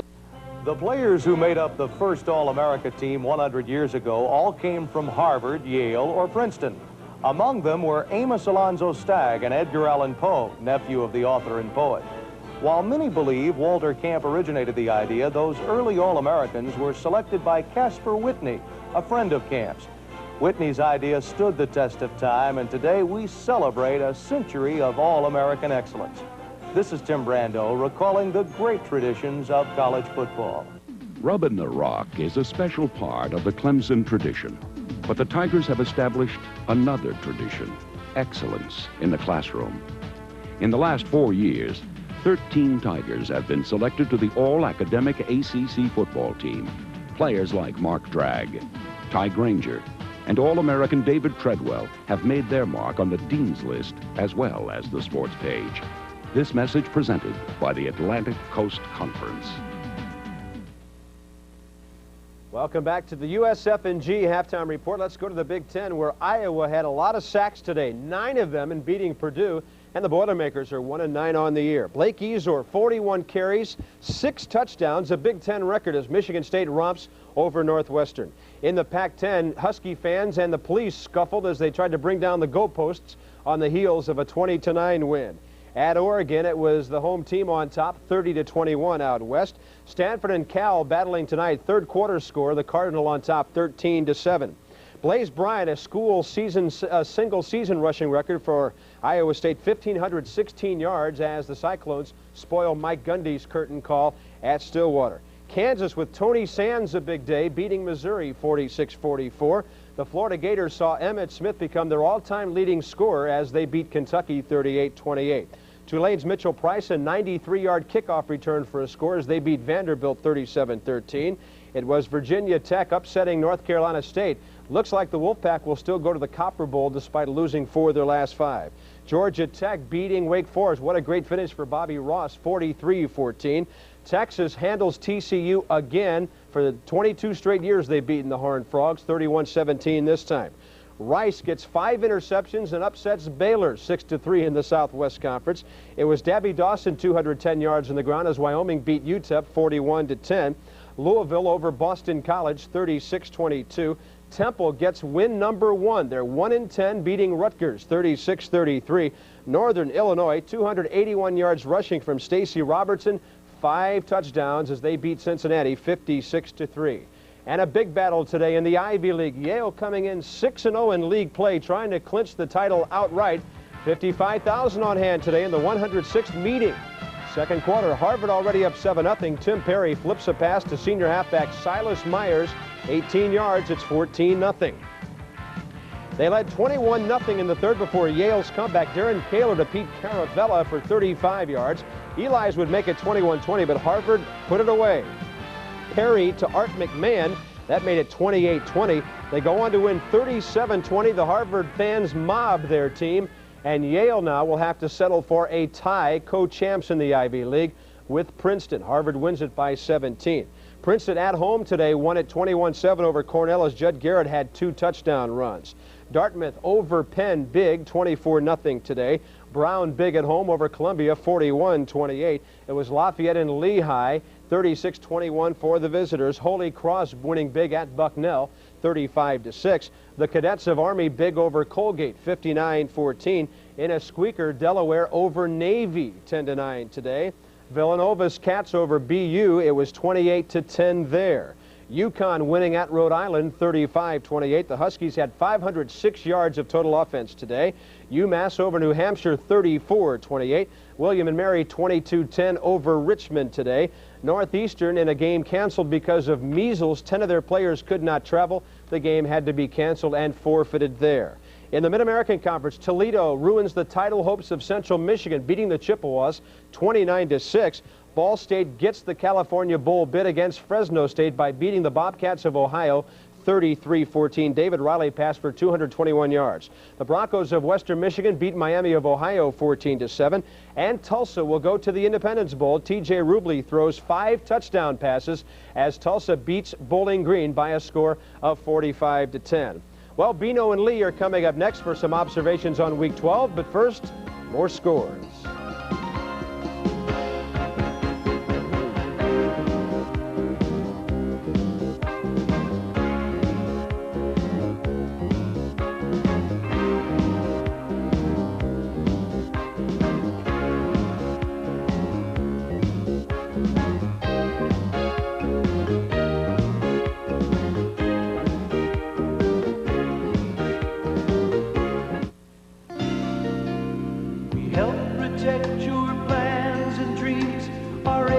Are the key. Together we make America work. We're USF and G. From the mountains ledge to the ocean's edge, we insure you every day. We protect what America's made of. We cover the USA. Imagine a world beneath the sea with an enchanted McDonald's of pure fantasy, where the Little Mermaid's friend Sebastian and Flounder the fish come to life to grant your holiday wish. Buy a $5 book of McDonald's gift certificates and get a free plush ornament, either Flounder That's me. or Sebastian. I always knew I'd be famous. From the all-new Disney animated feature, The Little Mermaid, now in theaters everywhere. So come to McDonald's, hurry along. Like a true fantasy, it's here then, score. Your holiday place, McDonald's.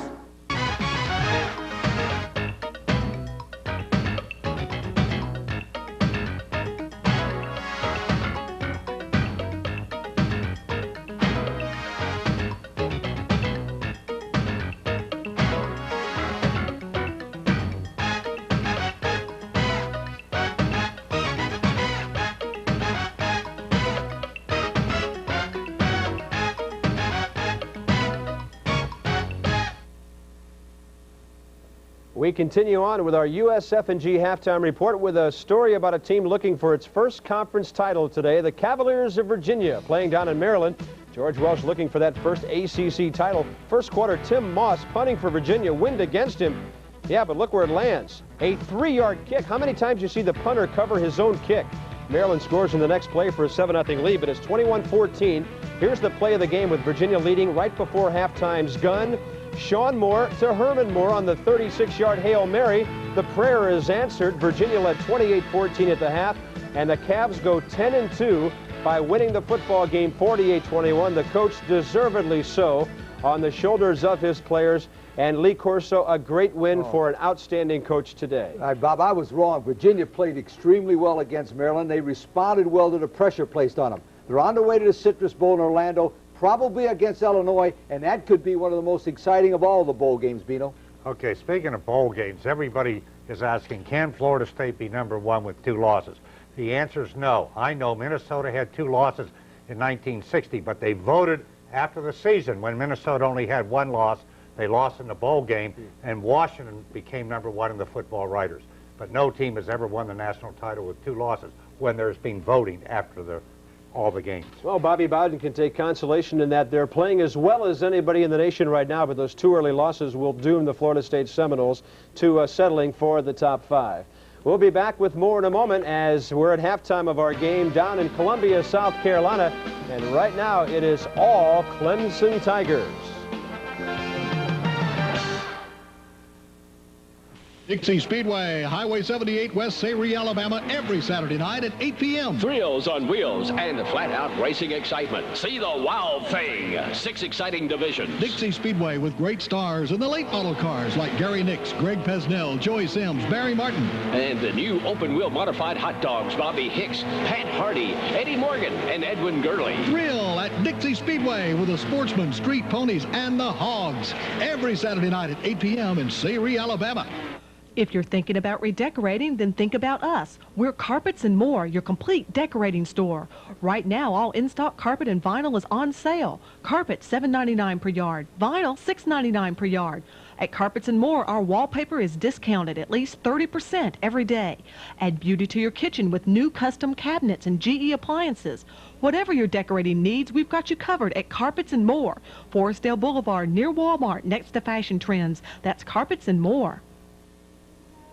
Generations of students have rejoiced to proclaim thy watchword of service, thy beauty and fame. For ages to come shall their rallying cry be. The University of South Carolina.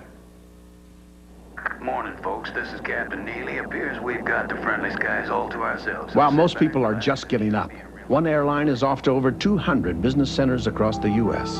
United. Thanks for flying the friendly skies. Doing that, and then I got the NIT championship game. Welcome back to a college football Saturday and an update on the LSU situation.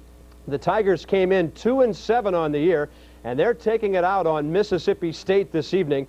31-7 Tigers in the second quarter of play. Now it's time to go back to Columbia, South Carolina. It's all Clemson right now, and back to Ron Franklin and Kevin Kiley. Thanks so much, Bobby. Great job for halftime there. 24-0. You see our score. And Kevin, in the first 30 minutes of play, run, run, run. That's what the Tigers did. Well, and one of the reasons they did is because of their splits, and South Carolina was never able to limit the space. The enemy of defense is space. Look how far back the linebackers were, and they're playing them head up. The Gamecocks against Clemson, the blocking is fine, and the linebackers not able to close fast enough, and they ran to the tune of about 200 and something yards in that first half against South Carolina. Well, we have a special guest for the start of the third period here. The gentleman should be on the field with his shoulder pads and headgear on. Todd Ellis, the injured quarterback for South Carolina. Sparky said he's not a screamer and a shouter. I have a feeling at halftime he might not have been too calm, though. Well, I think probably he's trying to ignite the offense. He's telling the defense that we're sorry we left you out there on the field so long. What we've got to do is sustain some drives. I think the points are a second right now. We need to keep the defense. We need off the field and get a long drive. Okay. Stick around with us here. We're going to get some expert analysis from you on the Gamecocks and what they're trying to do offensively particularly. Gardocki to kick it off to open this third period with Clemson on top, 24-0.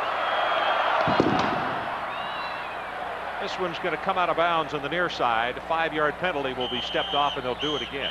Let's take a look at the first half stats. And that pretty doggone well sums it up. 302-69. Look at the rushing yardage for Clemson. 224 yards, Kevin. Time of possession. That goes back to what Todd was saying just a moment ago. Can't leave the defense out there that long. Well, yeah, that's a classic Clemson, outrageous offensive performance. Todd, I'd like to ask you a question, though. Your schedule. I noticed in your schedule you played 5 teams from North Carolina, you played Florida State, but you really all year have not played a powerful, aggressive team the likes of Clemson. I mean, this is a nationally known team for pushing people around. Well, I think that's an important point. Size to us means so much. Usually the opponents that we play were outsized, and until we play an aggressive team like Clemson on both sides of the ball that has such great intensity and size, that becomes a big factor for us. Comes Gardocki from the 30 this time. He still gets a lot of leg at it. Brooks at the 5. 20, 25, and needed one more block. He's going to come out to the 28. And let's take a look at the South Carolina possessions in the first half. this too will tell a big story. 1 and out with the interception. Then a 10-play drive. They missed the field goal attempt. 5 plays, 17 yards total, and a punt, and then a second interception. Only 2 plays on that one. 18 total plays in that first half. That won't get it against a club as good as Clemson.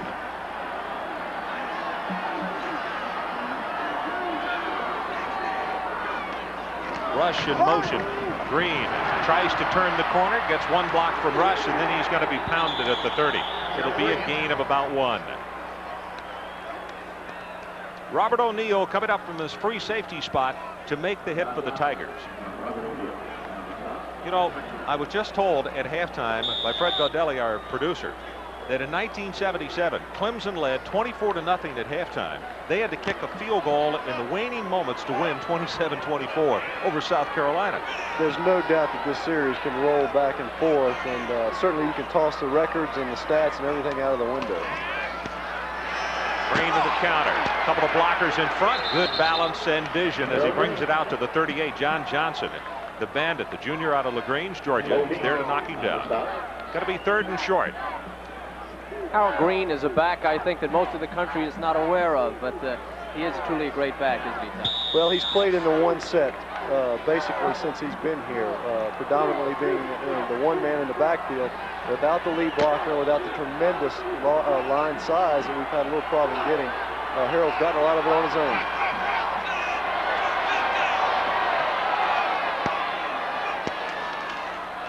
Green with a pitch, going to try to get it with a sweep. Gets by Kirkland, and he will have the first down as they shove him out of bounds. Levon Kirkland giving chase, and James Lott finally had to come over and make the tackle. Well, I think you just heard what Todd Ellis said about Harold Green getting it on his own. There's some blocking going on, but not a great deal. And Clemson gets him turned laterally, but look at the speed of Green and watch him square up when he needs. He has to get the first down. He gets his head and shoulders in there just enough to pick up a first down. A big kid and a #1 pick, as I said earlier in the NFL draft. Dingle checks into the backfield. Green now 10 carries, 47 yards.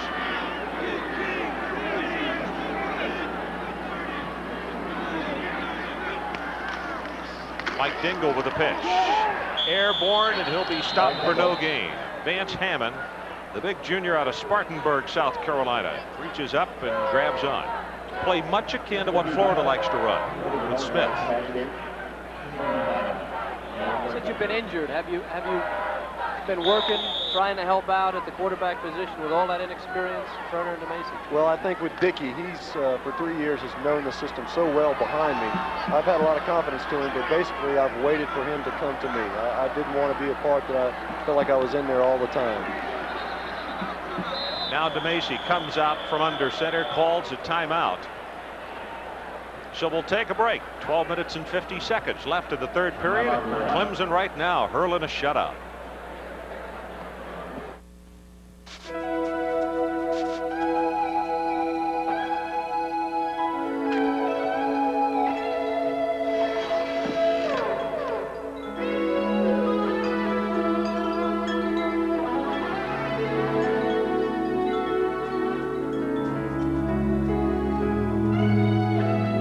Life's full of simple pleasures, like the comfort of Levi's jeans. Or had you forgotten?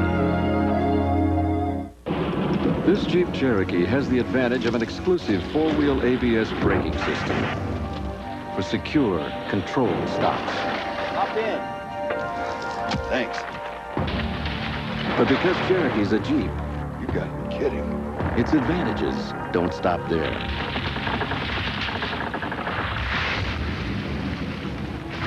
Boy, what a day. Now get up to $1,000 cash back on 1992 and 4-door Jeep Cherokees.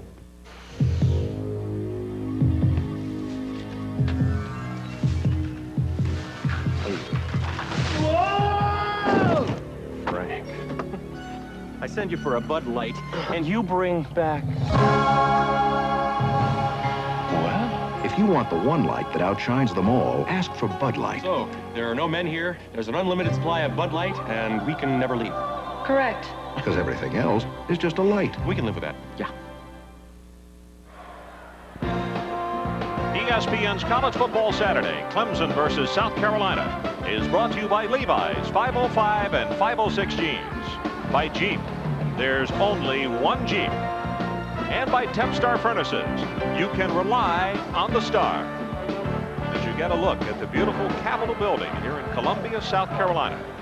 Ron Franklin, Kevin Kiley, and Todd Ellis coming to you from Columbia, South Carolina tonight, 24-0. The Gamecocks on the short end of this one right now. It's 2nd down and 10. South Carolina needs the 50-yard line.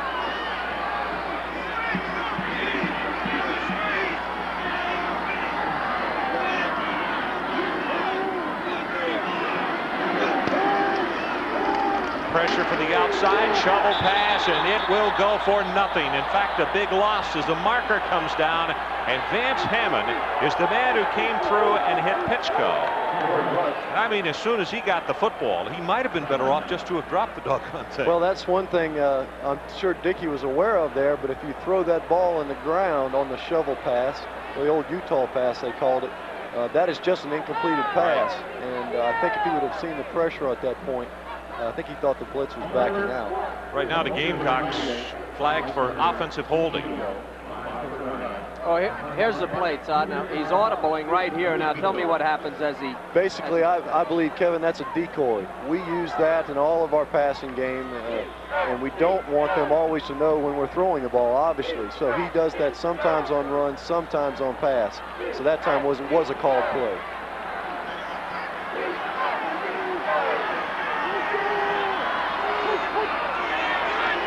Third down, they need the 50. Tries to set screen to the left. Nothing there, he's going to run it.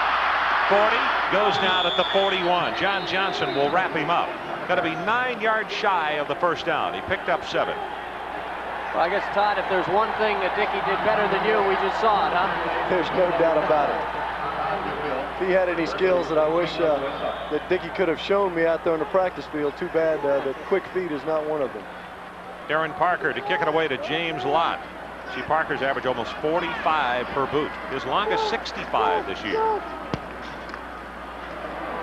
Wobbly spiral off the side of his foot. Going to wind up with no return, though, and they'll be touching it dead at the 25-yard line. 34 yards in the kick. ESPN's presentation of college football continues this Thursday with a special Thanksgiving edition. 10 a.m. It's Ivy League with Cornell visiting Pennsylvania. Then at 8 o'clock, Kevin and I are going to be in the Carrier Dome as Major Harris leads 18th ranked West Virginia against the Orangemen of Syracuse. So make those plans on Thanksgiving Day.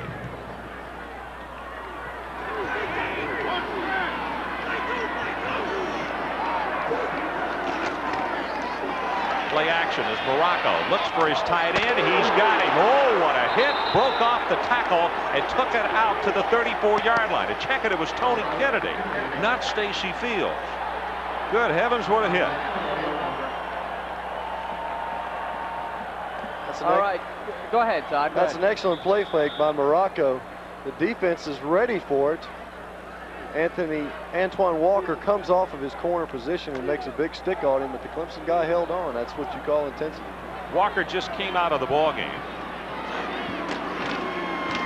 Straight ahead, Kennedy again. Won't get by Patrick Henton, who will step up to make the tackle. Let's take a look at the possessions by Clemson in the first half.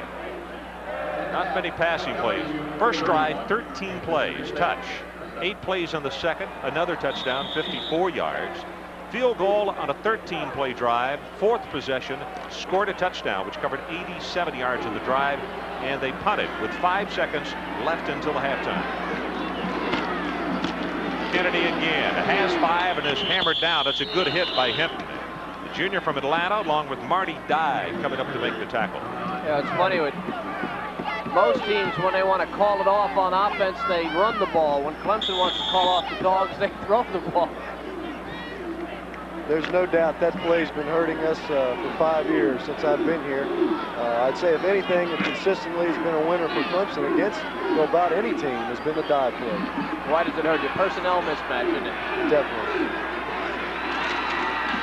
Straight ahead with the fullback, and Kennedy will take it near the first down. Marty Dye will make the stop at the 45. And let's see from where they've spotted it. We may even have a measurement on this. He is about a foot away. 76, Eric Harmon. 67, Stacy Long.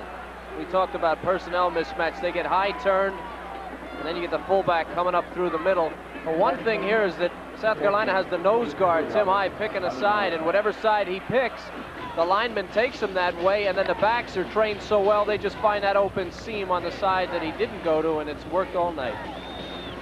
That's one thing about this defense is that we're so proud of them because they've, of course, you know, you called it here in '87 against Clemson. They were an aggressive blitzing defense, and it's been very difficult for them to play such a disciplined lineup.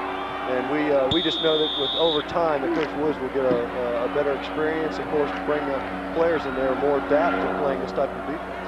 Yeah, these guys were recruited for the other defense, weren't they? First down for the 46. Henderson tries to turn the corner, picks up a couple.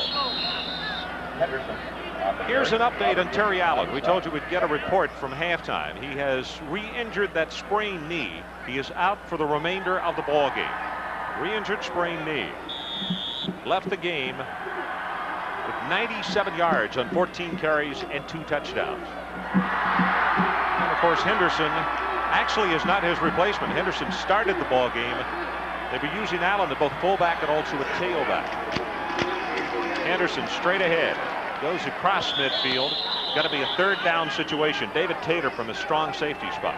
You mentioned Sparky just a moment ago. The transition, it has gone smoothly, hasn't it, with his new staff? It really had. He had so many things, of course, on and off the field that he was responsible for when he came in. And I think if it was just coaching here at South Carolina, that would have been a lot easier for him. But he's taken on a lot of great tasks and has done a super job here. You know, I hear a lot of things, a lot of statements that are started off with discipline and behavior and reputation.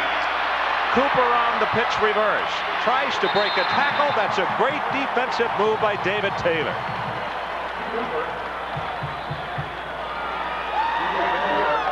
We haven't heard much of David Taylor. When we spoke to the coaches, they said he was one of the players that had a real difficult time learning the discipline of the new defense, number 42. But a great athlete, and he shows it here. He comes all the way from the other side and stops the reverse. David Taylor, nice play. Gardocki to punt it away. You're looking at Carl Platt, the single. Actually, this time they're in a dual safety. Skeets Thomas is back with him. Gardocki's first punt of the night was good for 44. Very high. Good coverage kick. Fumbled, picked up, and out of bounds immediately was Thomas. Good heavens. 33 yards in the kick. Let's take a break. 7:41 left in the third. Clemson by 24.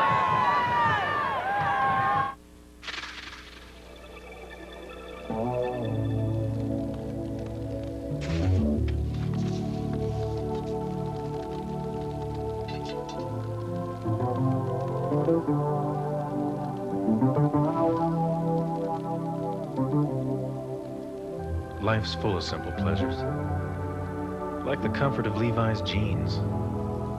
Or had you forgotten? Come here, Charlie. Come here, boy. Charlie! It's getting late, son. Look! Wow.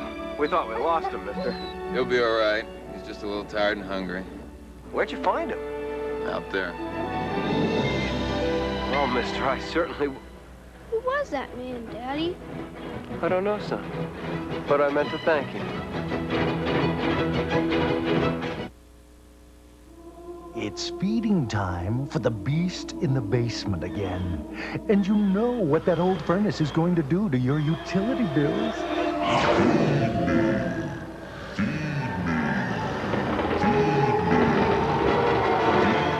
Isn't this the year you should find out about the savings Tempstar's high efficiency can bring? Replace that thing in the basement with a high efficiency Tempstar furnace. Start the savings, not the beast.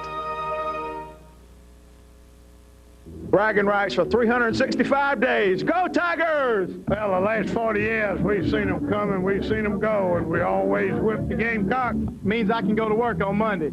Means I can tell Carolina jokes for a year. There is no other Carolina school. There's only Carolina. The Gamecocks. Carolina, yay! Yeah, we want to trim that tiger, make him a kitten, you know. Let the rooster spur him. You know something, last night, guys, I walked into the hotel, and they had, I don't know if there's several now, they had the Gamecock right there in the lobby. Gamecock? How could you tell? Hey, I had enough respect. I looked and said, you got to be the Gamecock. Turner comes back in at quarterback. We saw him briefly back in the first half.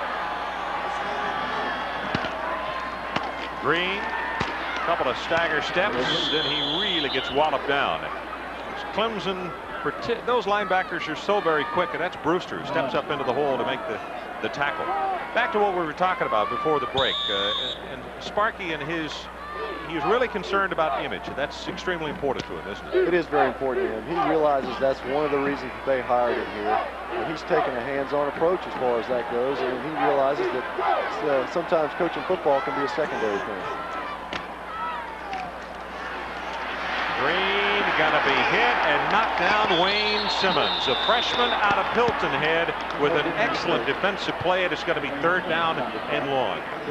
Todd, we saw the two sides there talking about the rivalry in this ball game. You know, regardless of the rivalry, you guys have to have tremendous respect for Clemson and for the job that Coach Ford has done up there. Well, there's no doubt about that. Year in, year out, we can expect the same style, same type of intensity from Clemson football teams, and that's a credit to Coach Ford and the staff.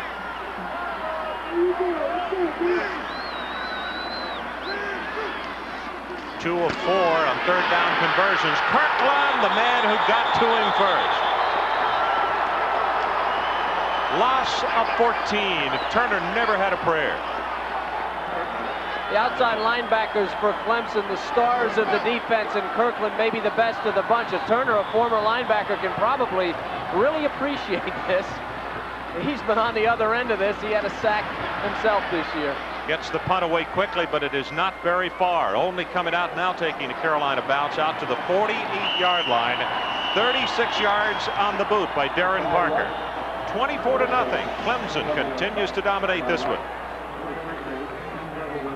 Hi, I'm Mickey G of the Pants Store. We have the latest in fashion clothes for men and women at great low prices. Brand names like Levi, Chick, Jordache, Arrow, City Girl, Adidas, Hubbard & Farrell. We're more than a men's store at the Pants Store. Free credit, free alterations. We're easy to find. Take the Arkadelphia exit from I-20, I-59, go south past Birmingham Southern at 3rd Avenue West and turn left. We're 2 blocks on the left at 626 3rd Avenue West. Whether you're big or tall, you're always in style to save money at the Pants Store, where every day is sale day at the corner of 6th Street and 3rd Avenue West in downtown Lee.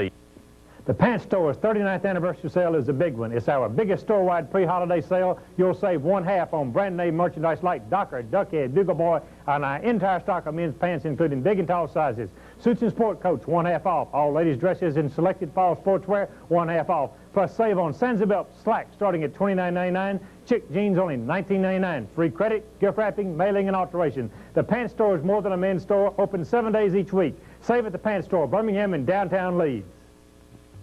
ESPN gives you a spectacular courtside view of ACC and Big East basketball, slam-jammed with color and excitement. Check out the sparkling sights and sounds of the electrifying shootouts all season long. What a pass! Get a TO, baby! Go get him, big fella! Rock and roll! It's party time now! The nation's top conferences battle in nightly doubleheaders during the first ever ACC Big East Challenge Week, starting Monday, December 4th, live on ESPN.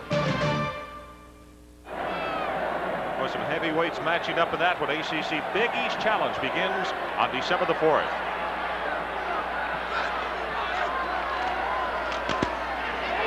Rocco will keep, has 5 counted off at 10 yards as he will pick up the first down on the option as Patrick Henton and David Taylor combine on the tackle.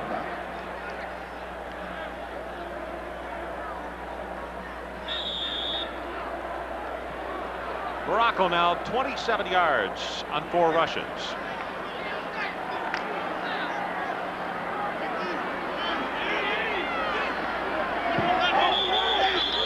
Contact, and it looked like Tim High came across and bumped headgears with Hank Phillips.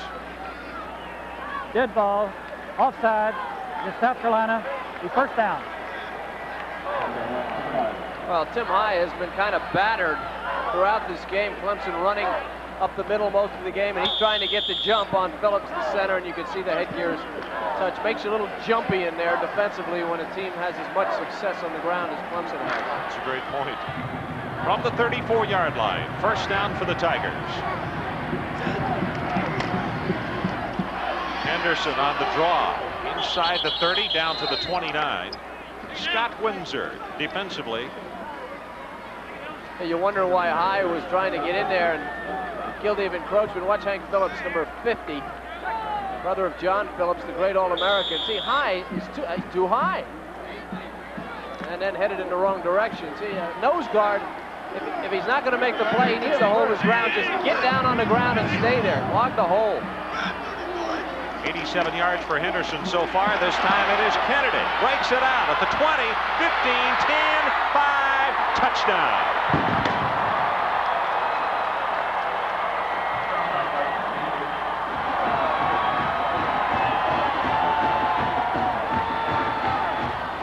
Kennedy from 30 yards, and Kevin, what a 1-2 punch.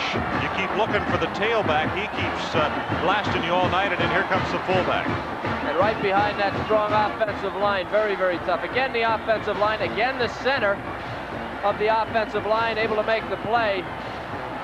And then Kennedy just loose. If you don't have any defense up the middle, you don't have any defense. And what a strain it puts on your defensive back. You wonder, and I'll ask Todd Ellis in a minute, what he would do with a running game like that. Gardocki kicks it through, and all of a sudden the Tigers have pushed this one out to 31-0 with 4 minutes and 26 seconds left in the third period. Todd Ellis visiting here in the booth with Kevin Kiley and myself. What do you want to do after graduation? Well, that's at this point I'm hoping to get the leg back together, rehab, and be up at the Combines in February, which of course is in Indianapolis, and then try to wait for the draft. But basically I'm going to be applying for law school and try to take the LSAT sometime in December. And the LSAT takes a lot of time to prepare for, doesn't it? That's one thing I guess about sitting on my tail with the leg has helped me steady. What if the doctors told you as far as limitations with the kind of injury that you had? How long are we looking at as far as rehab? Well, basically, I'm looking at getting the hard cast off on Monday, and then 2 weeks more on in a brace with crutches on, and then shortly after that, I'll be walking a total thing of right around the middle of February. So it's going to be close for me, but I hope to be working out pretty hard by that time. This has really been a pleasure. You're a very bright and engaging young fellow. We wish you the very best and a speedy recovery with that leg. Well, thank you. I enjoyed it, except for under the circumstances for the Gamecocks. Todd Ellis, we thank him for coming by. Here's the kickoff by Gardocki, deep into the end zone, and nope, they're not going to return this one. They'll bring it out to the 20-yard line.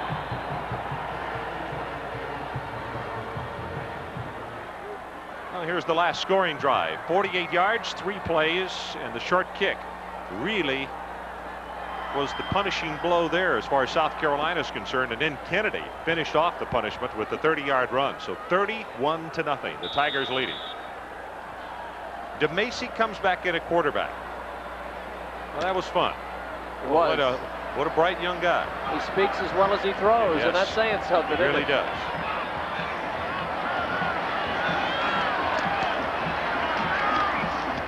Quick screen goes out to Brooks. Had one blocker in front of the play, but Jerome Henderson, the junior out of Statesville, North Carolina, played it perfectly, and he knocked him down after a 3-yard gain. You know, I think an interesting point that Todd spoke about was the physical size of a team like Clemson and the schedule that South Carolina plays, not playing against big physical people. You wonder if he had a running game like the Clemson running game, what kind of statistics he'd have put on the board over 4 years.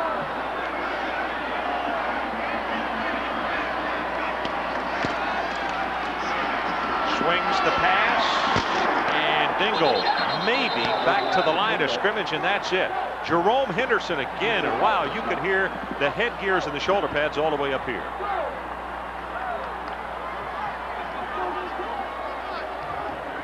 You know, I asked Todd about the question about what he was going to do after graduation. Quite frankly, I thought I had read where that injury was so serious that he just might not be able to attempt professional football, but he's going to give it a try. He has to try, I think, with the great college career he had. For his own mind, he needs to go out there and give it a shot. tight end. They were trying to get him to flip to the other side. Now there is still 2 seconds. There are still 2 seconds left on the 25-second clock. But I think 2 men moved at once. Dead ball. False start against South Carolina. That's Canadian football. You're allowed to do that. Well, for the Gamecocks, they have, I'm sure Sparky Woods would tell you, they have made just about every mistake in the book so far tonight. The kicking game has not gone well for them. A couple of interceptions, and against a Clemson team that when they get it wired, they have it wired. Can't do that. Gets by 1. DeMacy still running. Hurdles out to the 30, and by golly, he's going to have the first down. Brewster made the tackle. Well, what an effort. He just simply running for his life. Also, Vance Hammond is the man who was holding on to his jersey. Well, even before the injury, Todd Ellis could not do something like this. Todd with a great arm, but a little slow of foot, and Clemson all over DeMacy. Now watch the move he makes. Now hurdling is not legal, but this is not a legitimate hurdle. That was kind of a sort of half hurdle sidestep. DeMacy did pick up a first down. Great play by Dickey. 2:27 left, third period, 31-0, Clemson.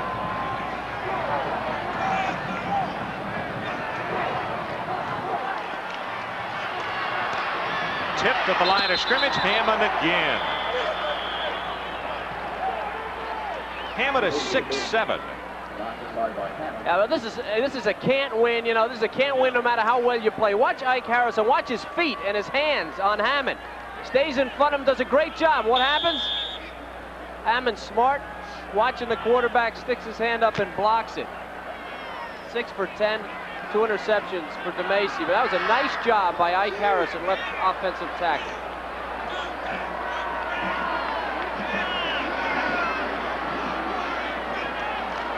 Pressure for the outside, no place for Dingle to go. Going to be stopped at the 31-yard line. He'll lose a half. Wayne Simmons, the first man to step across and hit him. Simmons is a man, he has to play behind John Johnson, who was a terror. Simmons comes in the ball game, and he's been an offense wrecker.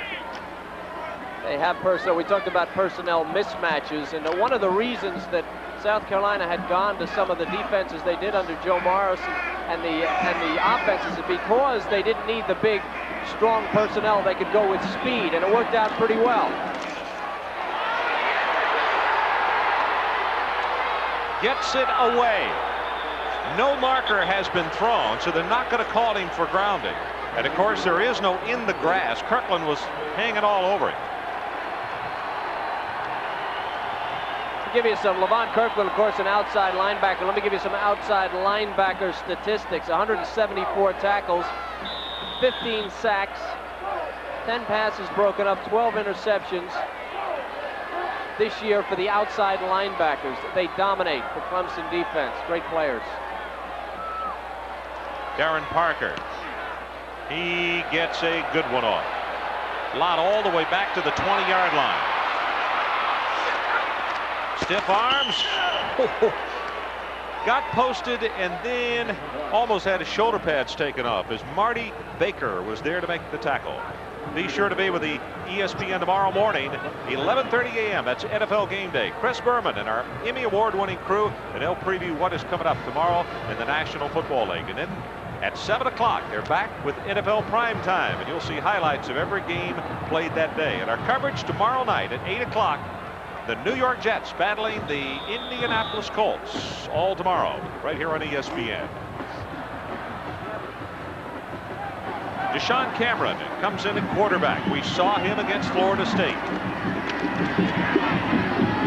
Gets his pass away, complete to the 35. Doug Thomas will take it up near the first down at the 37. Cameron out of LaGrange, Georgia. Thrown for 377 yards this year. No touchdowns, and has been picked off one time. A lot of depth on the Clemson team. He'd be a starter for a lot of teams around the nation. There's Rodney Williams in the trench coat, 4-year starter, and then his successor, Chris Morocco. Junior Hall out over the 45 to the 46. I beg your pardon, Reggie Lawrence, 34. Junior Hall in the ball game also, a freshman out of Gastonia. Watch the block here by number 68 for Clemson, and then another blowout block. You know, Clemson, in this game, I've never seen a game where you had to get away from the inside running game to slow down your offense. Cameron throws it complete.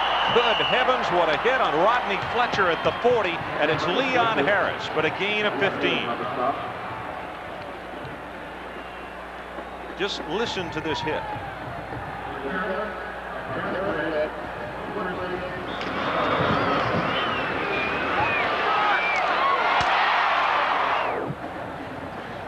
Well, one thing in Clemson's credit, they have only 13 turnovers this year. In fact, they're third in the nation in giveaway takeaway ratio. They hold on to the football. 15 minutes left in this one. That's the end of the third period. Clemson 31-0.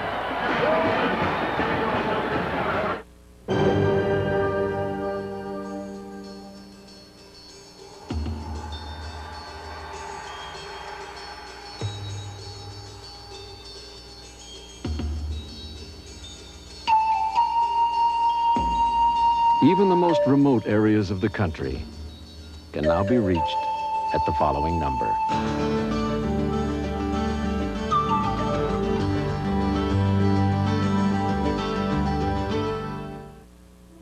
It's feeding time for the beast in the basement again. And you know what that old furnace is going to do to your utility bills.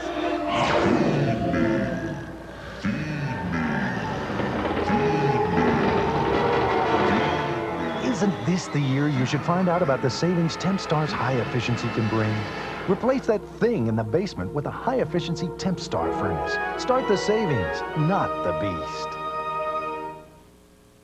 My son Jeff, skateboard fanatic, music lover, guitarist, computer whiz, avid cyclist, football, basketball, hockey player, and all-star catcher. But there is one thing he'll drop everything for. Campbell's Chunky Soup. He loves it. Chunky has delicious chunks of vegetables and meat. And best of all, it's quick to satisfy. So Jeff can keep going without slowing down. Campbell's Chunky Soup. The satisfying stop that keeps you going. While they're reading about yesterday, the boss from Casio gives you a powerful start on today. Its 64K memory lets you see where you're going. You can see who you're calling. This digital diary lets you see who you're meeting. And the boss can even exchange data with a PC. It's got everything you need to make your day a better day.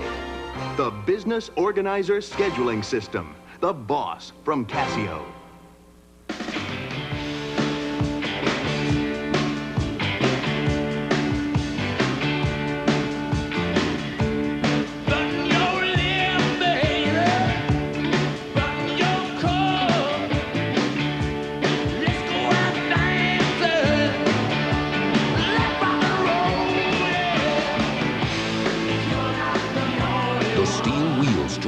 Brought to you by the King of Beers.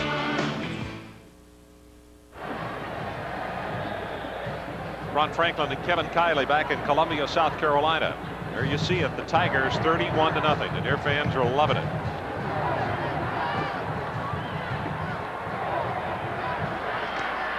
Cameron hands it off to Reggie Lawrence, takes it down to around the 35-yard line. Reggie Lawrence. Well, the attendance, 7th largest here at this stadium, 74,409. 74,409. You know, the way the tickets are dispensed in this one, about 62,000 go home unhappy.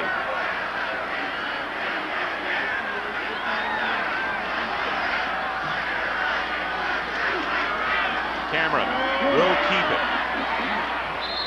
Down to the 31-yard line.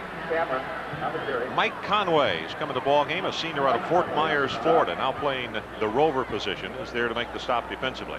One other note, this ticket costs $21 rather than $16. They up at $5. So you can say $5 times the 74,409, and that goes toward an academic scholarship fund here at South Carolina.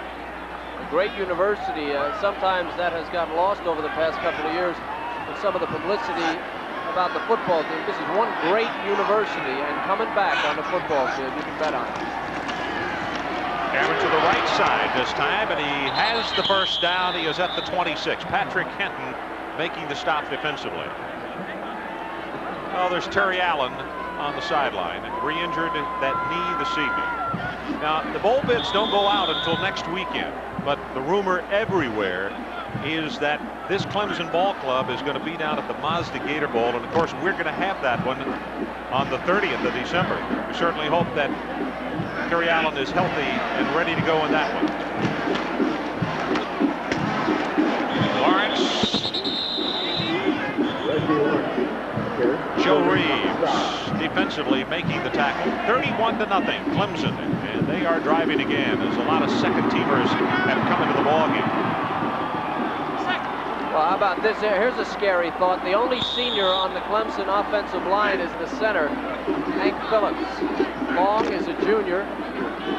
Harmon is a junior. Flesh is a sophomore, and Bratton is a sophomore. And the strength of this offense, make no mistake about it, Terry Allen, a junior, and the offensive line.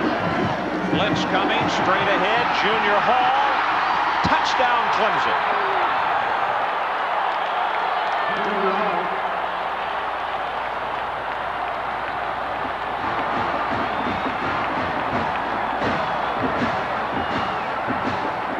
I told you about this. If Clemson wanted to sit on the ball, they get away from the inside running game, but you have to run it. Junior Hall behind Hank Phillips, Flesh, Bratton, and the rest of those guys, and it's just wide open up the middle. They have ripped open the heart of the South Carolina defense, and the result has been 37 points. They've done a lot of it up the middle, Ron. Kelvin Hawkins, number 62, out with a very good block. Garadagi keeps his string alive. With 12 minutes and 40 seconds left to play in the ball game, the Clemson Tigers have jumped on top by a score of 38-0 as you watch once again Junior Hall from 22. The Indianapolis Motor Speedway, and Chevy does what's never been done before. Not with a race car, not even a car, but with a new full-size Chevy Sport truck. Chevy averages over 100 miles an hour for 24 straight hours at Indy to win the prestigious Holman Indy Challenge Trophy. Chevrolet, so far ahead, even our trucks are winning at Indy. Nobody's winning like the heartbeat of America. Today's truck is Chevrolet. How to know where on earth your package is. Charlie Smith has a nose for tracking. He can spot a Federal Express package from Bangkok to the North Sea. He can tell you when your package clears customs in Tokyo or takes off for Sydney. You see, Federal Express tracks your package through computerized checkpoints, so Charlie Smith always knows where everything is. Anyone see my glasses? Federal Express. Very funny. The best way to ship it over here is now the best way to ship it over there. The spectacle, the sights, the sound.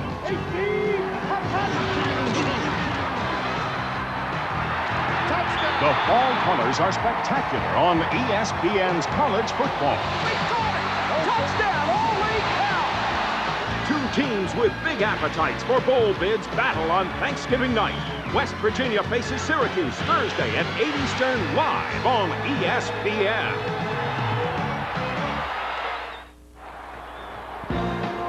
ESPN's College Football Saturday, Clemson versus South Carolina, is brought to you by Mr. Goodwrench. Mr. Goodwrench knows it's not just a car, it's your freedom. By Federal Express, the best way to ship it over there. And by Anheuser-Busch, we brew our fine quality beers to be enjoyed responsibly. Remember, know when to say when. Ron Franklin and Kevin Kiley here in Columbia, South Carolina. 12:40 left in this ball game as John Kubel will kick it off for the Clemson Tigers. Now 38-0.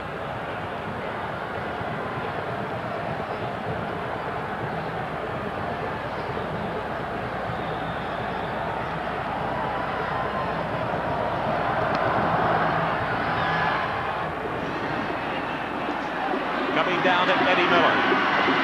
25. Breaks it out across the 35, loses the football, And I believe South Carolina has recovered at the 41. That looked like Miller got on his own fumble. Storyline in this one tonight through 3 quarters of play. Clemson scored on 6 of 8 possessions. Time of possession. Total yards, Clemson 446. South Carolina still not to 100 as yet.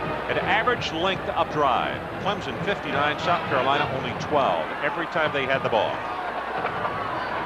You'd think it's 38-0 by looking at that, wouldn't you? Sure looks like it. Clemson, there's a penalty here. Clemson has not shut out Carolina, South Carolina, since 1958. But with 88 total yards, it sure is looking like it. Dead ball, offside. It's Clemson, first down. Now some other scores. Stanford by 10 over Cal. Another interstate rivalry going on. Look at the LSU Tigers. 3rd period leading Mississippi State. As I mentioned earlier, they're a good defensive ball club, or have been. And our score 38-0.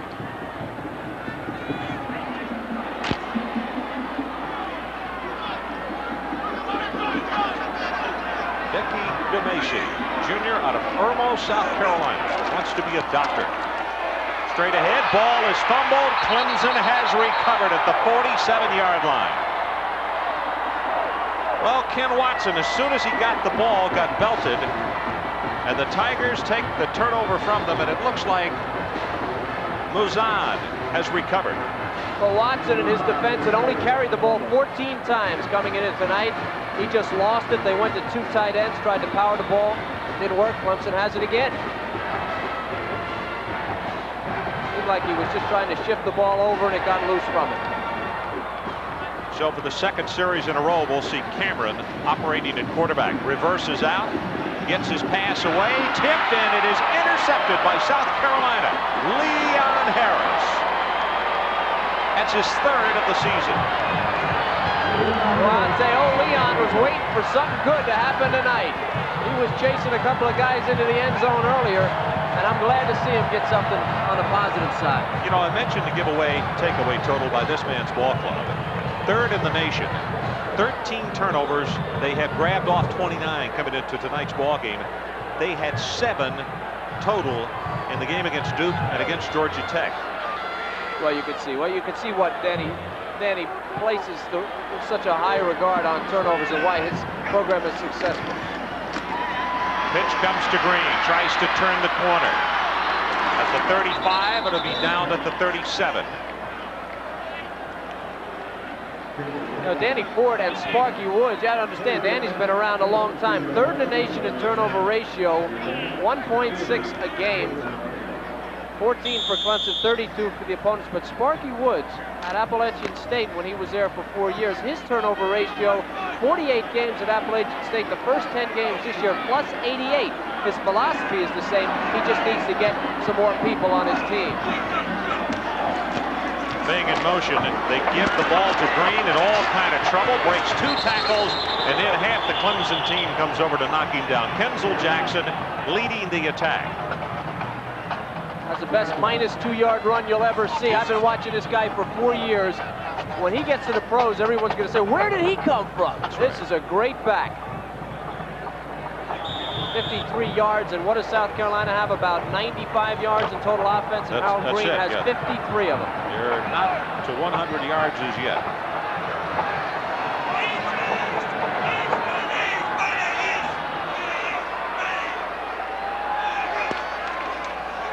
South Carolina needs the 42. Pass is tipped at the line of scrimmage and knocked down. It'll be 4th down. Wayne Simmons. Well, we talked about him. He came in for John Johnson, who had played a great game. And now he's going to fly. Yeah. Wayne better be careful. He's got to come back 3 more times against his team. Dickie DeMacy again, not sure what he's looking for. That little hitch gives Simmons enough time to get in there and block the pass. Ooh. Parker's punt. This is a beauty. Lott runs away from it. Must have lost it in the lights or something. And South Carolina will down it at the 16-yard line. There is a marker down at the 45. That kick is good for 48, and the hang time very close to 5 seconds.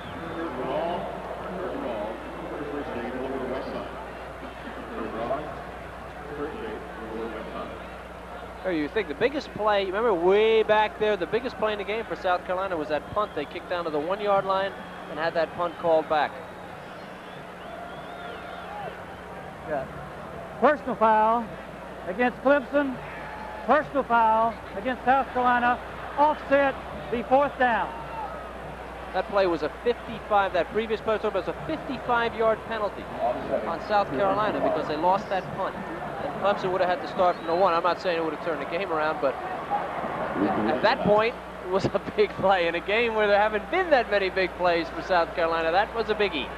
I'm not sure I'm that superstitious, but do you realize, here's some trivia for you, this is the first time in regular season ever that Clemson has worn orange pants with white jerseys.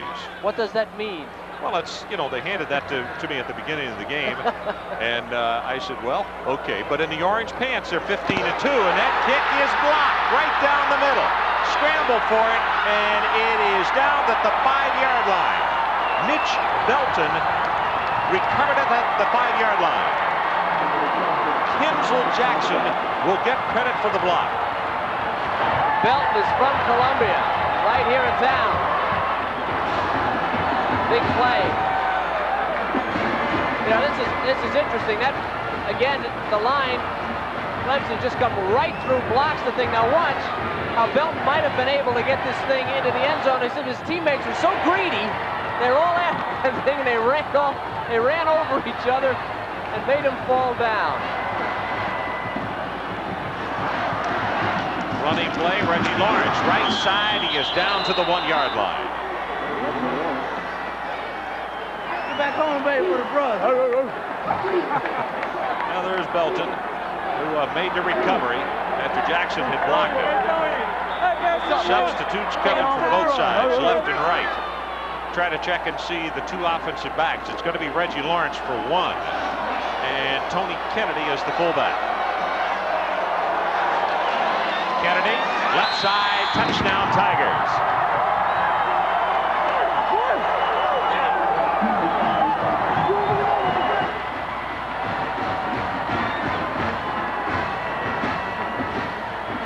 Well, I have a feeling not only in Clemson, South Carolina, but down here in Columbia for the over 12,000 strong that have come in to see it. This celebration may go on into the night. Well, not totally unexpected. Again, great blocking up front. No resistance whatsoever. Kennedy just walks in and has a word for the nation on how good he is from 1 yard out. Gardocki tries to make it 45. And he does. So the Clemson Tigers now with 9 minutes, 54 seconds left in this one. They got it salted away. The following fine items were purchased with Visa cards last year, but not paid for.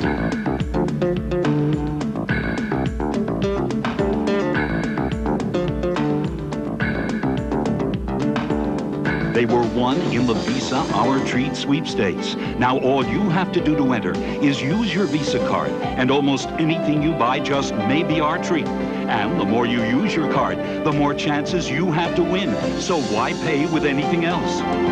To get your package through a London fog. Pursuant to the revised Importation Act, we're going to require a 1244B form. A714B form, section 12151D. Triplicate. Document No one's more accustomed to overseas customs than Federal Express, which means your package gets there on time, all the time, even through the densest London fog. Procedure, you know. Federal Express.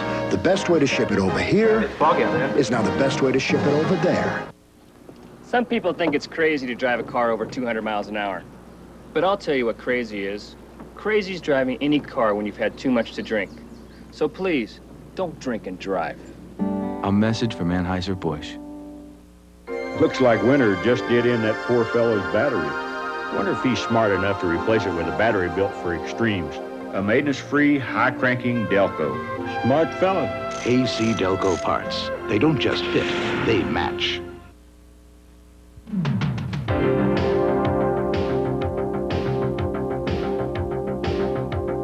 As we look back at college football in the 80s, there's no doubt the 1982 Orange Bowl was Clemson's crowning moment. Danny Ford's club was 11-0, and only Nebraska stood in the way of a national title. Led by quarterback Homer Jordan and wide receiver Perry Tuttle, Clemson defeated Nebraska 22-15. And left no doubt who was number one. Well, many people thought that 1989 might be that situation for that man right there. However, they lost a lot of players. They're going to wind up 9-2 regular season. You can see that a lot of the home folks are headed for home where it's a little bit warmer. Kubo's kick going to go to Miller to the far side at the 10. 20. Needs one block and he couldn't get it. Tripped up as he crossed the 20-yard line, and James Trapp, one of the leaders of the special teams for the Tigers, is the man who makes the stop. ESPN's College Football Saturday kicks off every week, 11:30 Eastern Time, and there are the guys, Bob Carpenter, Bino Cook, and Lee Corso. They'll preview what's coming up in the day. Then at 3:30, it is off to the SEC as Kentucky hosts the 9th-ranked Volunteers of Tennessee. Pat Turner back in at quarterback.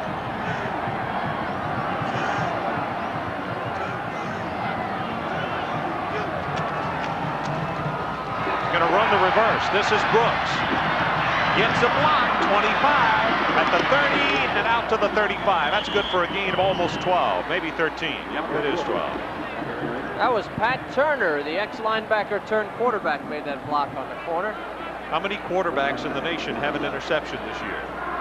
Yeah, that's right. He's got to be in a category. Well, he has to lead it. Yeah, 10 or 12 tackles, too. I want to make a point after this play. We looked at the 82 Orange Bowl with Danny Ford. I want to talk about Danny Ford and something he told us about Nebraska that year that might qualify for the upcoming Notre Dame-Miami game. Interesting point. Green in the ball game at tailback, gets the handoff in a little counter play, breaks it across the 40 to the 41. You know, Carl Pickens in Tennessee also was in a class by himself that I know of in Division I ball. He is playing both ways for the Volunteers, wide receiver and also defensive back. And what a great year they have had. Yesterday we talked to Danny Ford, and he said he felt that Clemson probably would not have beaten Nebraska in the Orange Bowl except for the heat and the humidity.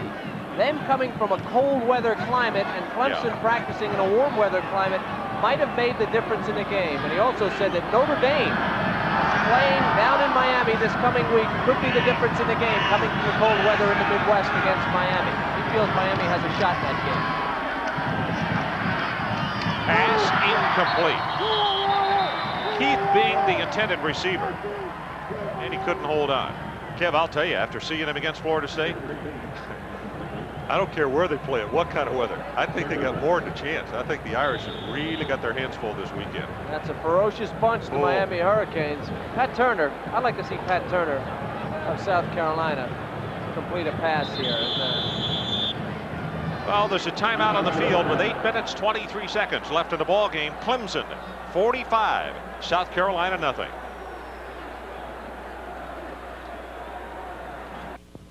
When you want answers, State Farm is there. When you buy car, home, life, or health insurance from your State Farm agent, you also get someone you know and trust for service and results. Your State Farm agent doesn't just sell a policy. We'll back it up with service you can count on. Ask a neighbor. For your insurance needs, see me, your State Farm agent, Jim Todd, at 2048 Montreat Drive in Vestavia. Or see me, Renee Burke, at 947 Forestdale Boulevard. New tires are just $29.95 and up. Say that again. New tires are just $29.95 and up. Surely you can't be serious. I am serious, and don't call me Shirley. Whatever car, truck, van, import, midsize, Or full size, Daddy. Bojo's Discount Tire Centers will put you on the road at a price that'll put a smile on your wallet. Used tires, $5. New retread, $19.95. And custom mag wheels. And for any alignment and front end work, don't you dare go anywhere else. So now you know. Bojo's Discount Tires. Do you want color print?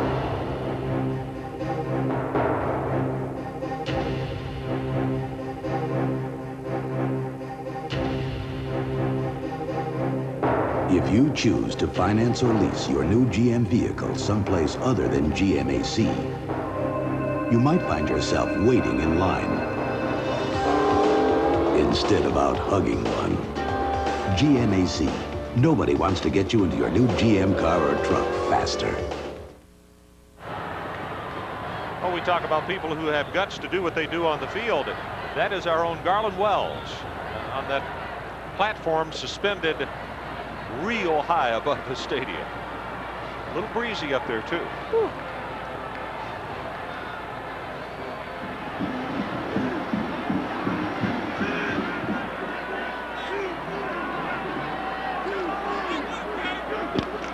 On third down, Green breaks one tackle and will not get out of the grasp of Kinzel Jackson at the 40-yard line. Fourth down, kicking time again. You know, one other note about the scores that we saw a while ago. Tennessee, with that win over Ole Miss today, they have not lost a game in November since 1984. That's keeping the troops regrouped and grouped, isn't it? You think about last year when he was over and he went into November and went undefeated. Dexter Davis up the far sideline gets shoved out of bounds just shy of the 30-yard line. Oh, the primetime review. #1 Notre Dame. They were behind early. They come back and win. Rice, 141 rushing yards, 2 touchdowns. He could sew up the Heisman next week, Tony Rice. And this one right here, you talk about rivalries and emotion. USC, big favorite, tie in the game. USC outrushed UCLA. You can see the numbers there. And Nebraska winning over Oklahoma, I believe, since 1961. It is the first time, but that game really didn't mean anything as far as the conference race. Auburn, 20-3, and they were spectacular today. Slacked 230 yards passing. Reggie Dimps into the ball game at running back, takes it across the 30 to the 32. Robert Gibson makes the stop defensively. You know, we're located, Kevin, just off the fairgrounds here in Columbia, South Carolina. This game until 1960 was always played on Thursday. What, Big Thursday is what they used to call it. Well, it's part of the state fair. Yep. And you can see by the enthusiasm what a great day that must have been. But Frank Howard, the former coach at Clemson, got it moved. Or at least moved home and home. The reason Clemson's stadium, aside from the fact they wanted to play at home, Clemson Stadium began expanding. And to give you an idea of the enthusiasm, I think they averaged 71,000 here this year. At Clemson this season, they averaged 78,800 people at Death Valley for their home game. So and there's only 3 million people in South Carolina. I guess everybody saw at least one game. Frank Howard, you mentioned him. Beautiful story on him today on game day. That was wonderful. It's Bino Cook did. Quarterback keeper Michael Carr out of Amet, Louisiana. The keeper going to be close to the first down. Going to spot him down at the 38. Again, it's Robert Gibson, a junior out of Jamestown, North Carolina, making the stop. I talked early on the telecast about how in different decades they had swapped off in momentum. Well, Clemson has owned it in the 80s and also in the 70s. Tied in the 60s, South Carolina in the 50s and the 40s. So it has been to and fro. And I can promise you one thing. Sparky Woods, the gentleman who is now the head coach here in Columbia, will not only help this ball club turn in the right direction, I think they'll be a force to be dealt with in 2 or 3 years. Absolutely. He needs to recruit some people for his style of football.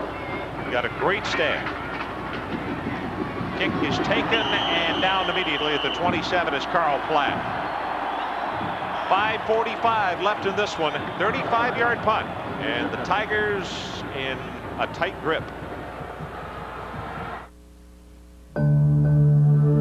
There's something elemental in us all. A basic need to seek out for ourselves a quiet place. Oshkosh now makes clothing for that search. Clothing that brings together the soul of both nature and man. Rugged, comfortable, enduring. Celebrate your natural instincts in Oshkosh Sportswear. Now available at Sears. You're looking sharp. You're looking good. You've come so far. And we know how to make the most of who you are. Father to son. It's what we've always done. Gillette. The Gillette Atra Plus system and Gillette Foamy Shave Cream, together the best a man can get. The best a man can get. When the job is tough, you need the best. And when you need the best, you reach for channel lock. For the power. The precision. For just plain counting on, there's only one. Channel lock. Be sure you're getting genuine channel lock tools. Look for this trademark. Coming up next, the Residents Inn College Football Scoreboard Show. Bob Carpenter, Bino Cook, and Lee Corso will be back to wrap up what has happened on this football Saturday. And then following that, Sports Center with Tom Mees and John Saunders, all immediately following the ball game.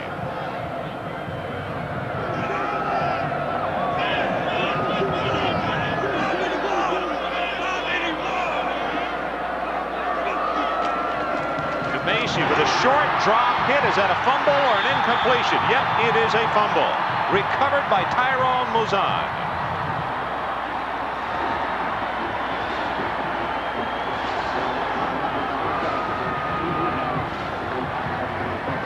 Well, the one thing you can't do, and I know this probably hurts Danny Ford to see things like this, you just can't turn off talent. I mean, talent, they're so deep in Clemson and so young that they just, you know, they just come and they're overpowering South Carolina. I'll give you a good example of what you're talking about. Otis Moore is a starter. He's a senior. Chester McLaughlin plays behind him, only a freshman. That's the 9th tackle for a loss that he has this year. So Moore graduates, McLaughlin steps in. Debs tries to get it outside. Is going to be tackled after a gain of maybe 1 yard in the play. Clemson Tigers #1. That's 8 weeks ago. I'd have agreed with him. Was it 8 weeks ago? Well, it was a while ago, after Florida State. Just over 5 minutes to play in the ballgame. Oh, that's for sure. And particularly the way their schedule fell in line. I couldn't see anyone that could have beaten them at that point. Dibs tries to turn the corner. Nice defensive play. He's going to be stopped for nothing. Actually, a loss in the play. The whistle sound, and now we've got to check some numbers that Cedric Surratt making the play defensively. There's a lot of people coming on the field that were not on the 2 or 3 deep. Hey, talk about this rivalry, about how intense it is, and some of the strange things that have happened over the years. In the 40s, there was a center at Clemson, a fellow named Gary Cox, during the war. He was in the service, and they transferred him to South Carolina, where he became a starter for South Carolina. After this play, I'll finish. Pitch comes back to Dibs, going to be hit and knocked down. Before you go to your story, let me tell you that last play, tackle for the loss. That's the first loss from scrimmage by Clemson tonight. First negative yardage. Well, anyway, this Gary Cox fellow was the center, so he went to South Carolina where they wanted him to play football. He didn't want to play for South Carolina because he had been on the Clemson team, went to his commanding officer, who insisted that he play for South Carolina, was elected captain and played against Clemson. Well, after the war, as I understand it, he transferred back to Clemson, was elected captain there, and played against South Carolina. So he was, during his football career, Gary Cox, a captain for both South Carolina and Clemson.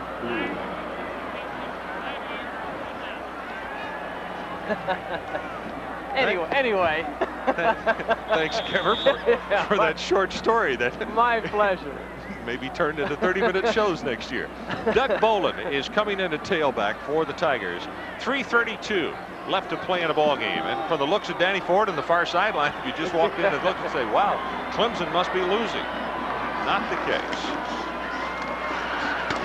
Bolin takes it straight ahead, and he will have a gain of about 4 or 5. Now temper's coming up just a little bit. And you know that the Gamecocks have got to be a little bit frustrated.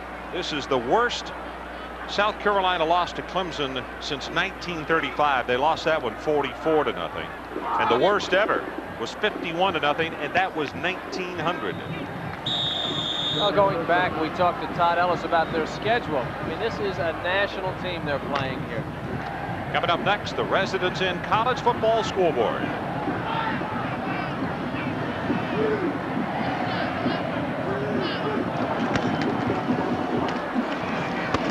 Dingle around the left side, takes it in the vicinity of the 23. Mouzon again. He's only a sophomore, 6'1", 214 pounds. Dingle's a good-looking running back at 6'3", 235. Well, earlier we talked about Harold Green. He was the South Carolina High School Back of the Year in '85. Dingle was the same thing in 1986. Came right here to South Carolina following Harold Green.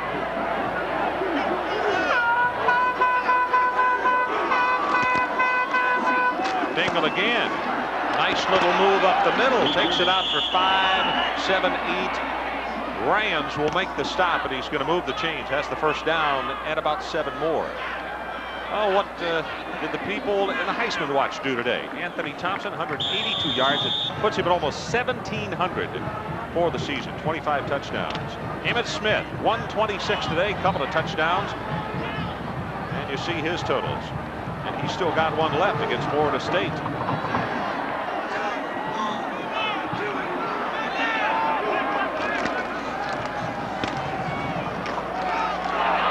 Watson spins off a tackle out to the 42. Continue that. Tony Rice, 141 rushing, 47 passing, 2 touchdowns. I watched part of that game, and that was a remarkable performance. He shattered that Penn State defense early, made him honest all by himself, and then they went on to win that game. Blair Thomas, 133 yards today, scored a couple of times. I think his stats are remarkable because of their passing game. Penn State's passing game so weak this year, and yet he's had a great year, and that should say a lot for him.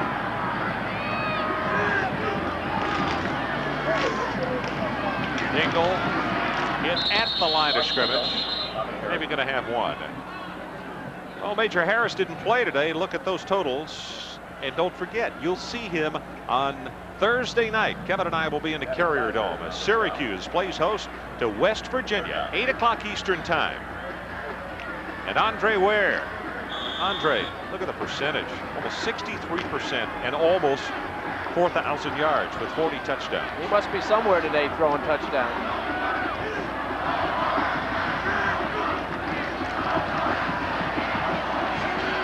Turner swings the pass, has it complete down at the 45-yard line.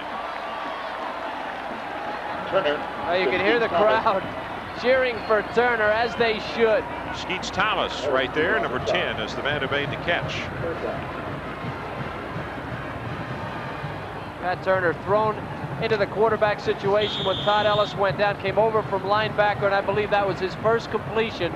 A great quarterback as a freshman, but hit the weights, became a defensive player, and tough to make that transition back.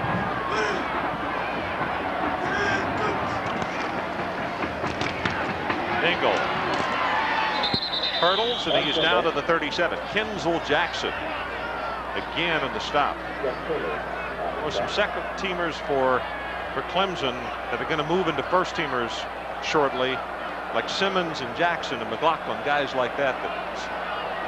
Boy, they're going to step in and nobody's going to miss stride, are they? Well, the Tigers lost 37 players last year. This was considered a transition year, and they're headed for 9-2.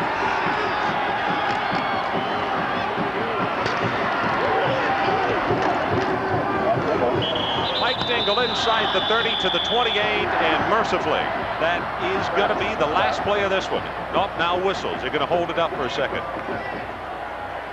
so they can move the chains. Then it will be whistled in. So the Gamecocks possibly can get off one more play. Total yards of the ball game, we have Clemson 355 rushing, 111 passing for a 466 total. And for South Carolina, 133 rushing, 22 passing for 155, their total.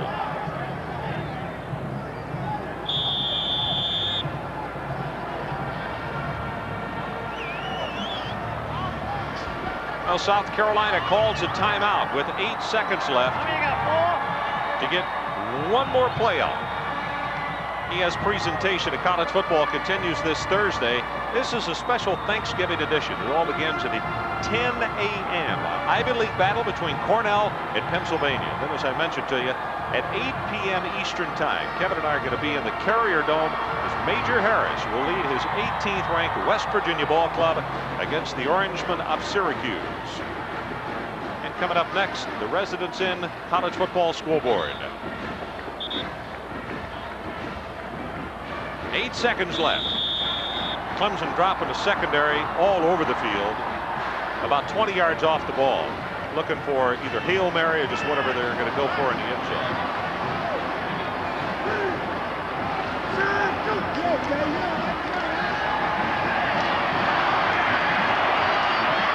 Turner scrambling, now gets it away, and it is intercepted by Eric Jeter.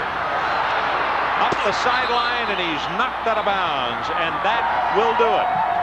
As Jeter with his second interception of the year, and he is only a freshman. As Danny Ford goes across to shake hands with Sparky Woods. Sparky said he knew what this rivalry was all about, and tonight he witnessed it firsthand, and it was not a pleasant experience.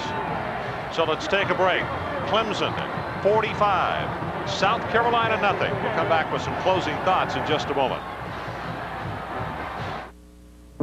Users of ordinary nasal sprays will do almost anything to keep the spray up in their nose where it can work. Which is why so many people now use Sinex Ultrafine Mist.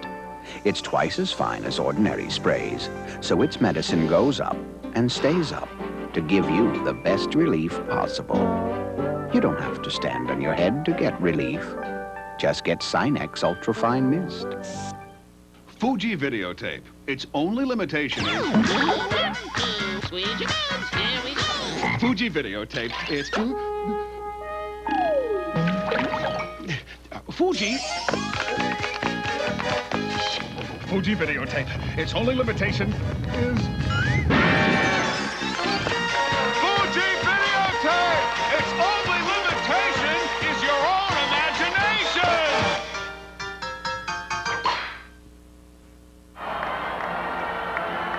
Well, once again, our final score was Clemson 45 and South Carolina nothing. And tonight's Visa players of the game are from Clemson, Terry Allen. He scored a couple of touchdowns in the game before re-injuring his knee. And then from the University of South Carolina, tailback Harold Green. Now, as part of their continuing development of amateur athletics, Visa is proud to donate $1,000 to each of these two universities and $1,000 to the U.S. Olympic team. Now for Kevin Kiley and our ESPN crew, I'm Ron Franklin. Let's join Bob Carpenter for our Residence Inn College Football Scoreboard and find out what else happened today. All right, Ron, thank you very much. A lot happened tonight out in Columbia for Clemson. Very impressive for the Tigers as they handle the Gamecocks 45-0. Welcome to our Residence Inn College Football Scoreboard as we wrap up Week 12. We've got scores and highlights from all over the nation. Bino and Lee are here for their observations on Week 12, and we'll also mix in some bowl talk and national championship talk as well. So still some possibilities existing. And let's take a look now at the #1 team in the nation. Notre Dame on the road at Penn State today. The Irish had never won at Beaver Stadium, where the wind at 30 miles an hour was whipping today. In fact, it was unable to be kicked off by Craig Hendrick early for the Irish. First quarter, Penn State leading 7-0, and Tony Rice a 5-yard run to make it 7-7. Penn State led 10-7 in the second, and this time Ricky Waters with a 12-yard run. Notre Dame up 14-10. In the second half, the Irish were up by 28-10, and the Lions came back. Blair Thomas goes 3 yards for the TD. He had 2 touchdowns at 133 today, 28-17 Irish.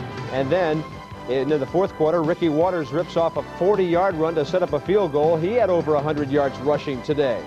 Team effort for the Irish. Tony Rice continues his brilliant afternoon. He runs for 24 yards down to the Penn State 3. And the Irish would go on to win it by a score of 34-23. As Tony Rice and teammates could smile about this one, they are 10-0 with Miami looming on the horizon in a week from now. Speaking of the Miami Hurricanes, they were taking on San Diego State, a team that had never beaten anybody in the top 10 before.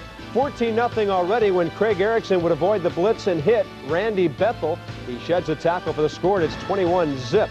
It was 28-6 when Erickson found Pee Wee Smith for 9 yards. Pee Wee looked pretty big on that play, and so was Miami.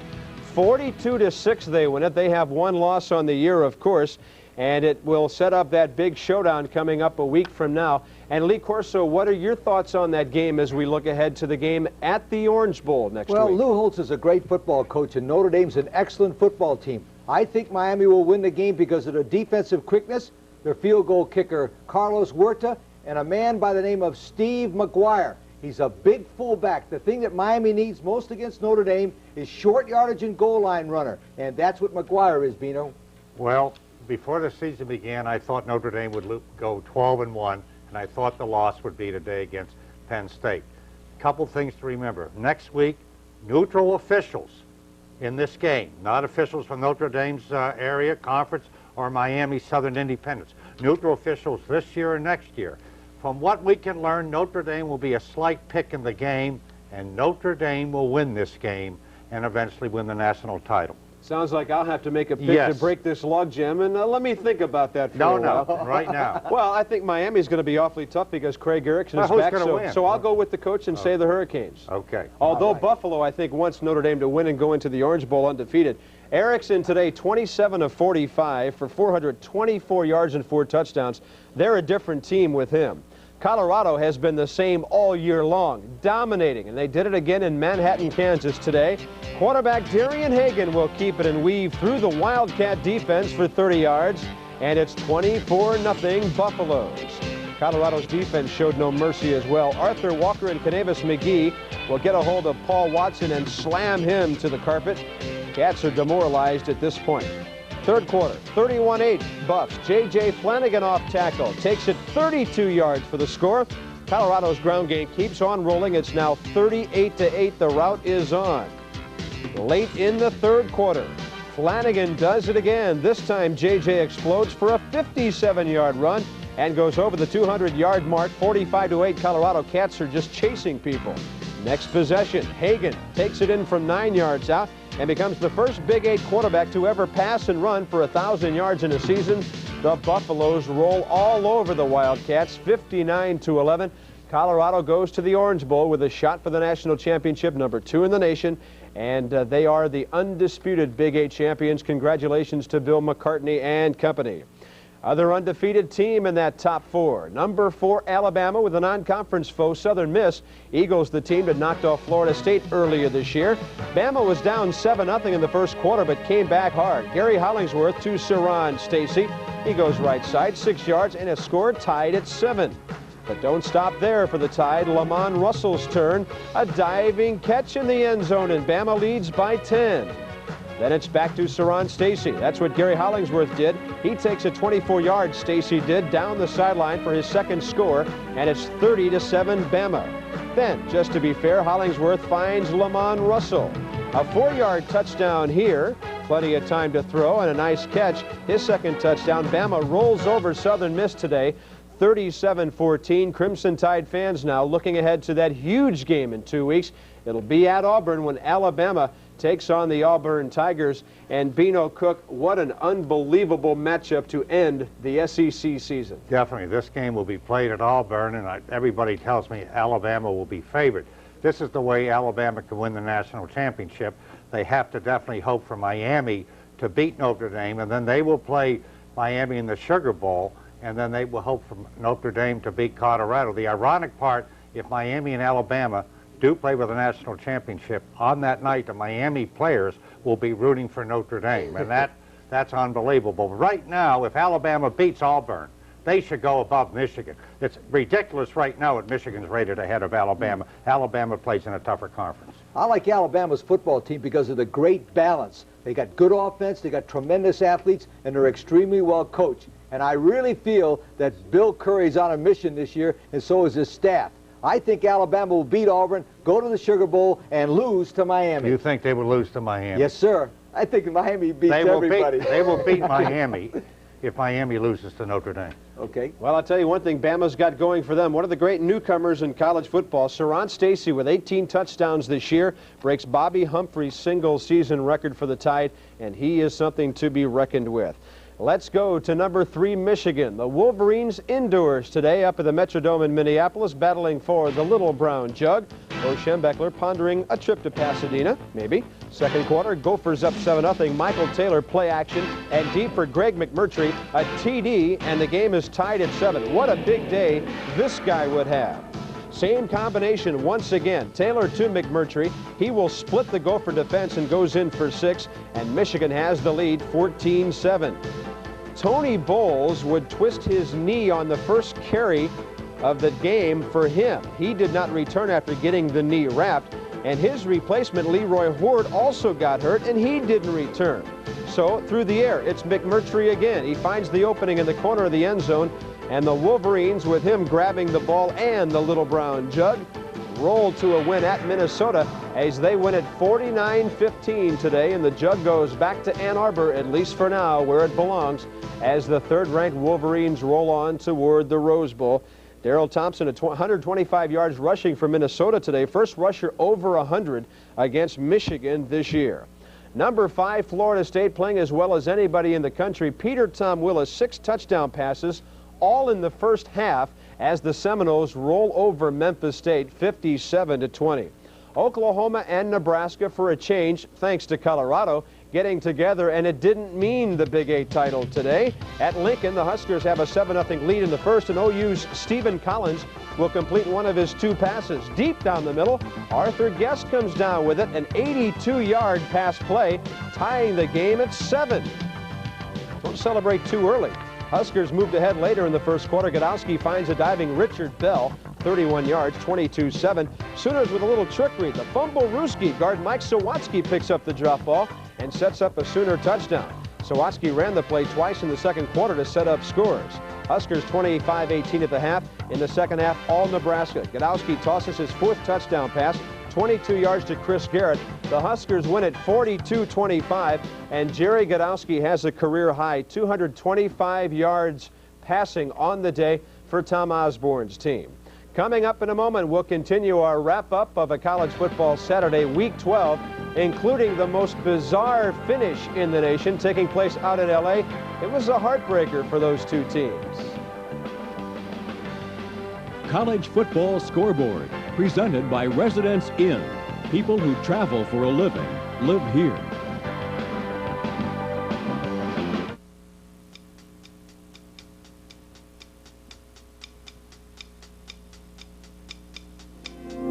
When traveling on business, there are 2 ways to get a full kitchen, fireplace, and a large, comfortable living room.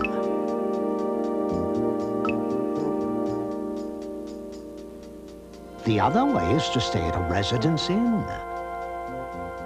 Residence Inn. People who travel for a living live here.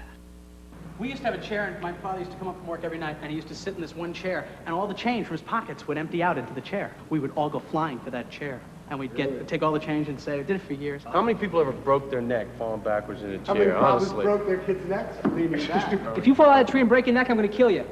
That's a good one. That's a good one. Levi's 100% cotton Dockers. If you're not wearing Dockers, you're just wearing pants. In or out, in or out. That was a big one. My mother used to say that all the time. You're going to stay in, you're going to come out. Because you're going to let the air conditioning out. Yeah. It can stop the hottest action. The Minolta Maxim 3000i. Ultra-wide angles. Over 30 autofocus lenses. Extreme telephoto zooms. It captures what no snapshot camera can, even in difficult lighting. It's the autofocus SLR that's this easy. The incomparable Maxim 3000i, only from the mind of Minolta.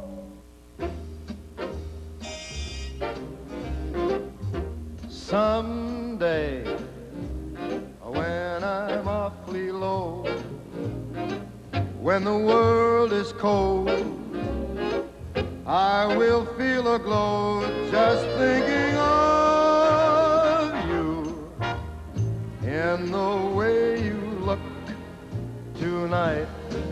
The night belongs to Michelob. Welcome back to the Residence Inn College Football Scoreboard as we continue our wrap-up of Week 12. And there was a crazy one out in L.A. today. UCLA and USC, kind of like OU Nebraska, getting together without the conference title at stake for a change. What a day for football out west. First quarter, Todd Marinovich, a quick drop and lofts it for Gary Wellman. He makes the catch, but is he in bounds? Officials said yes. Late in the fourth quarter, Brett Johnson scrambles and puts it up. Scott Miller pulls it down at Southern Cal's 36, 51 yards on that play. UCLA tries to get close for a field goal, but Sean Willis will lose yardage on the play. 3 yards. Losing 3 inches would have been enough. So it's a 55-yard field goal attempt. Here's why.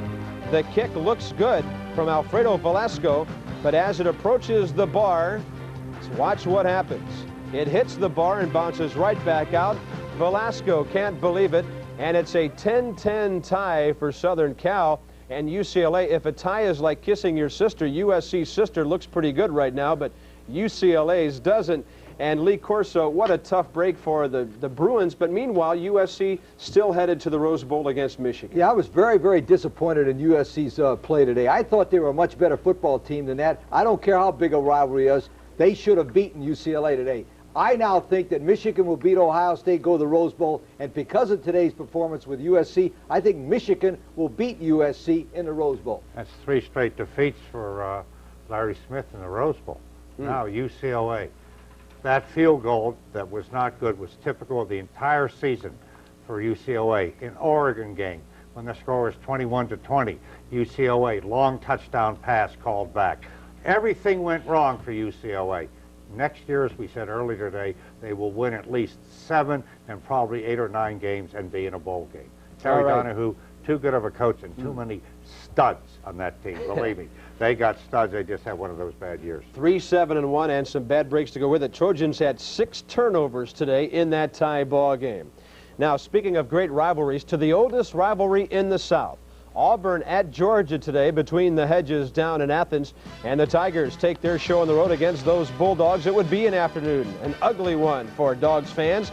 Quarterback Reggie Slack finding junior Greg Taylor 24 yards, and Taylor into the hedges. Tigers 10-zip on the day. Slack 21 of 28, 236 yards to score. He was 6 of 7 on 3rd down. Slack and Taylor in the 3rd quarter will hook up again. Wide open down the sidelines, 53 yards to set up a field goal. Pat Dye's running game was on track this afternoon. Backup Darrell Williams for Pat Dye, subbing for the injured James Joseph. Rushed for over 100 yards and scored a touchdown, as Auburn had enough offense and a lot of defense in beating Georgia 20-3. And so the Auburn Tigers now looking good in the SEC as they approach their home game in 2 weeks, with Alabama visiting Jordan-Hare Stadium down there, and that will be something on the 2nd of December. Number 9, Tennessee. The Volunteers are almost unbeatable in the month of November over the last couple of years. Johnny Majors with Ole Miss visiting. Johnny hoping for a Cotton Bowl berth. Chuck Webb, the freshman, rushing for a 3-yard touchdown, and here going 39 yards on the day, 294 yards on the ground, and those 2 touchdowns. A big day for Mr. Webb as Tennessee scored 33. Ole Miss hung tough for a while but lost by 12. And the Volunteers getting that school record performance from Webb, winning at home. Number 12, Illinois would have a big day from quarterback Jeff George as the Hoosiers from Indiana came calling in Champaign today. Anthony Thompson calling as well. With a 20-yard scamper, he set the NCAA all-time scoring record, 394 points with that scamper. But Jeff George had the best day. Watch him scramble and then unload a bullet to Stephen Williams. It's good for 30 yards and a touchdown. George had 5 on the day through the air. He threw 3 of them to Mike Bellamy, but Bellamy's best play of the day, an 89-yard kickoff return to Indiana's 5-yard line. That would set up a 5-yard touchdown pass. So both through the air and on special teams, a big day for Mike Bellamy of the Fighting Illini. The defense got into the act. They're a good defensive club. Romero Bryce blocks the pass right to Brian Williams. He takes it and runs his 6'3", 244-pound frame 92 yards to a touchdown. The Illini roll 41-28. Get out the oxygen after this long run. 41-28, Illinois wins it, and the Illini mathematically still alive in that Big Ten race. They are tied with Ohio State, a game behind the Wolverines of Michigan. Meanwhile, to the ACC, where George Welsh and his Virginia Cavaliers were on the road at Maryland, hadn't won a game since 1971 at Byrd Stadium. It didn't start out well either. Tom Moss gets off a punt against the wind, and I mean against the wind. It's so short, he has to cover it. A 3-yard kick. Maryland gets great field position, and on their first play, their short yardage man, Dennis Spinelli, carries into the end zone, and the Terps lead 7-0. Virginia threatening. Sean Moore finds Marcus Wilson on the 2-yard swing pass. That'll tie things at 7. Second quarter, score tied at 14. Sean Moore fakes the pitch, and he will score from 4, and it's 21-14 Virginia.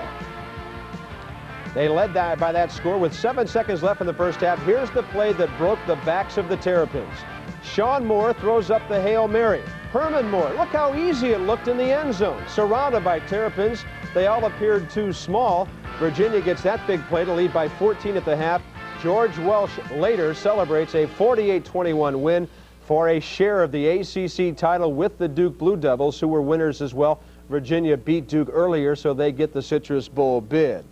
And speaking of Steve Spurrier's crew, they played at North Carolina today, and they would have offense and defense going on the road.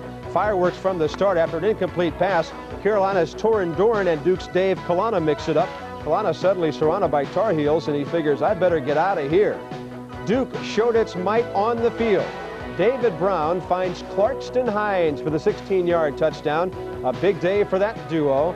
In the second quarter, they would do it again.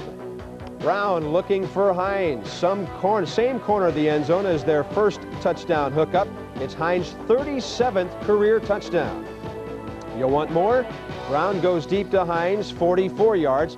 On the day, Clarkston had 8 receptions for 162 yards. And Steve Spurrier, like George Welsh, would get the right from his players. And so in the ACC, a real changing of the guard this year as Virginia and Duke tie for the conference champion. Couple of nice coaches and a couple of talented ball clubs as they get it done today. Number 15, Clemson, in the game you just saw on ESPN, all over South Carolina, beating the Gamecocks 45-0. The Tigers likely to play West Virginia in the Gator Bowl. You'll see highlights on that one later, and we'll hear from Danny Ford about that shutout win at South Carolina this evening. Coming up in a moment on a college football Saturday, the rest of the top 25. And a wild one at Pitt as the Panthers were trying to avoid the upset.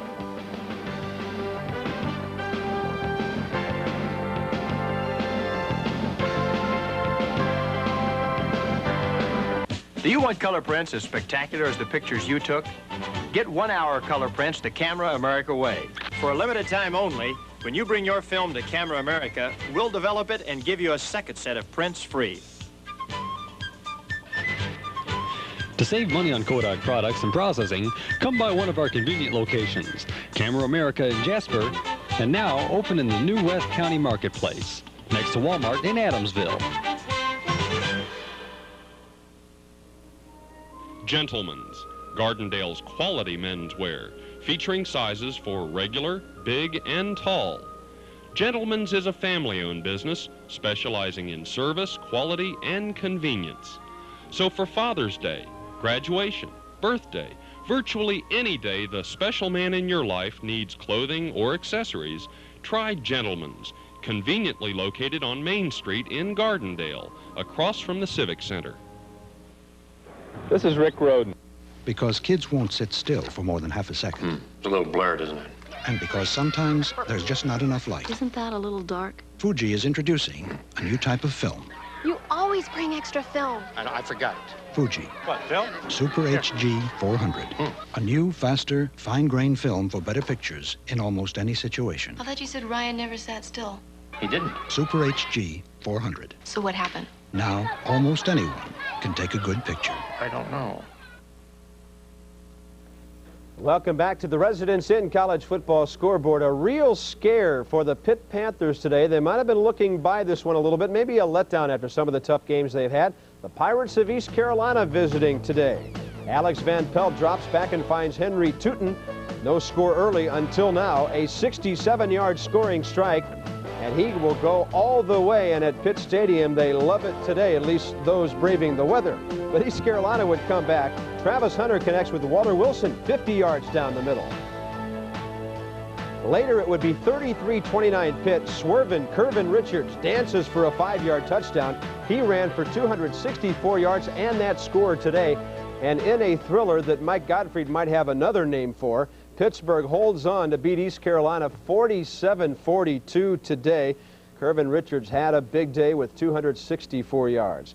In the Southwest Conference, number 20 Texas Tech at SMU winning 48-24. James Gray, 4 touchdowns for the Red Raiders and 232 yards on the ground. He's an outstanding runner in the Southwest Conference. Out to the WAC we go, where Ty Detmer had a big day. BYU scored 70 as they beat Utah 70-31. Detmer 18 of 22, 358 yards, and 4 touchdowns.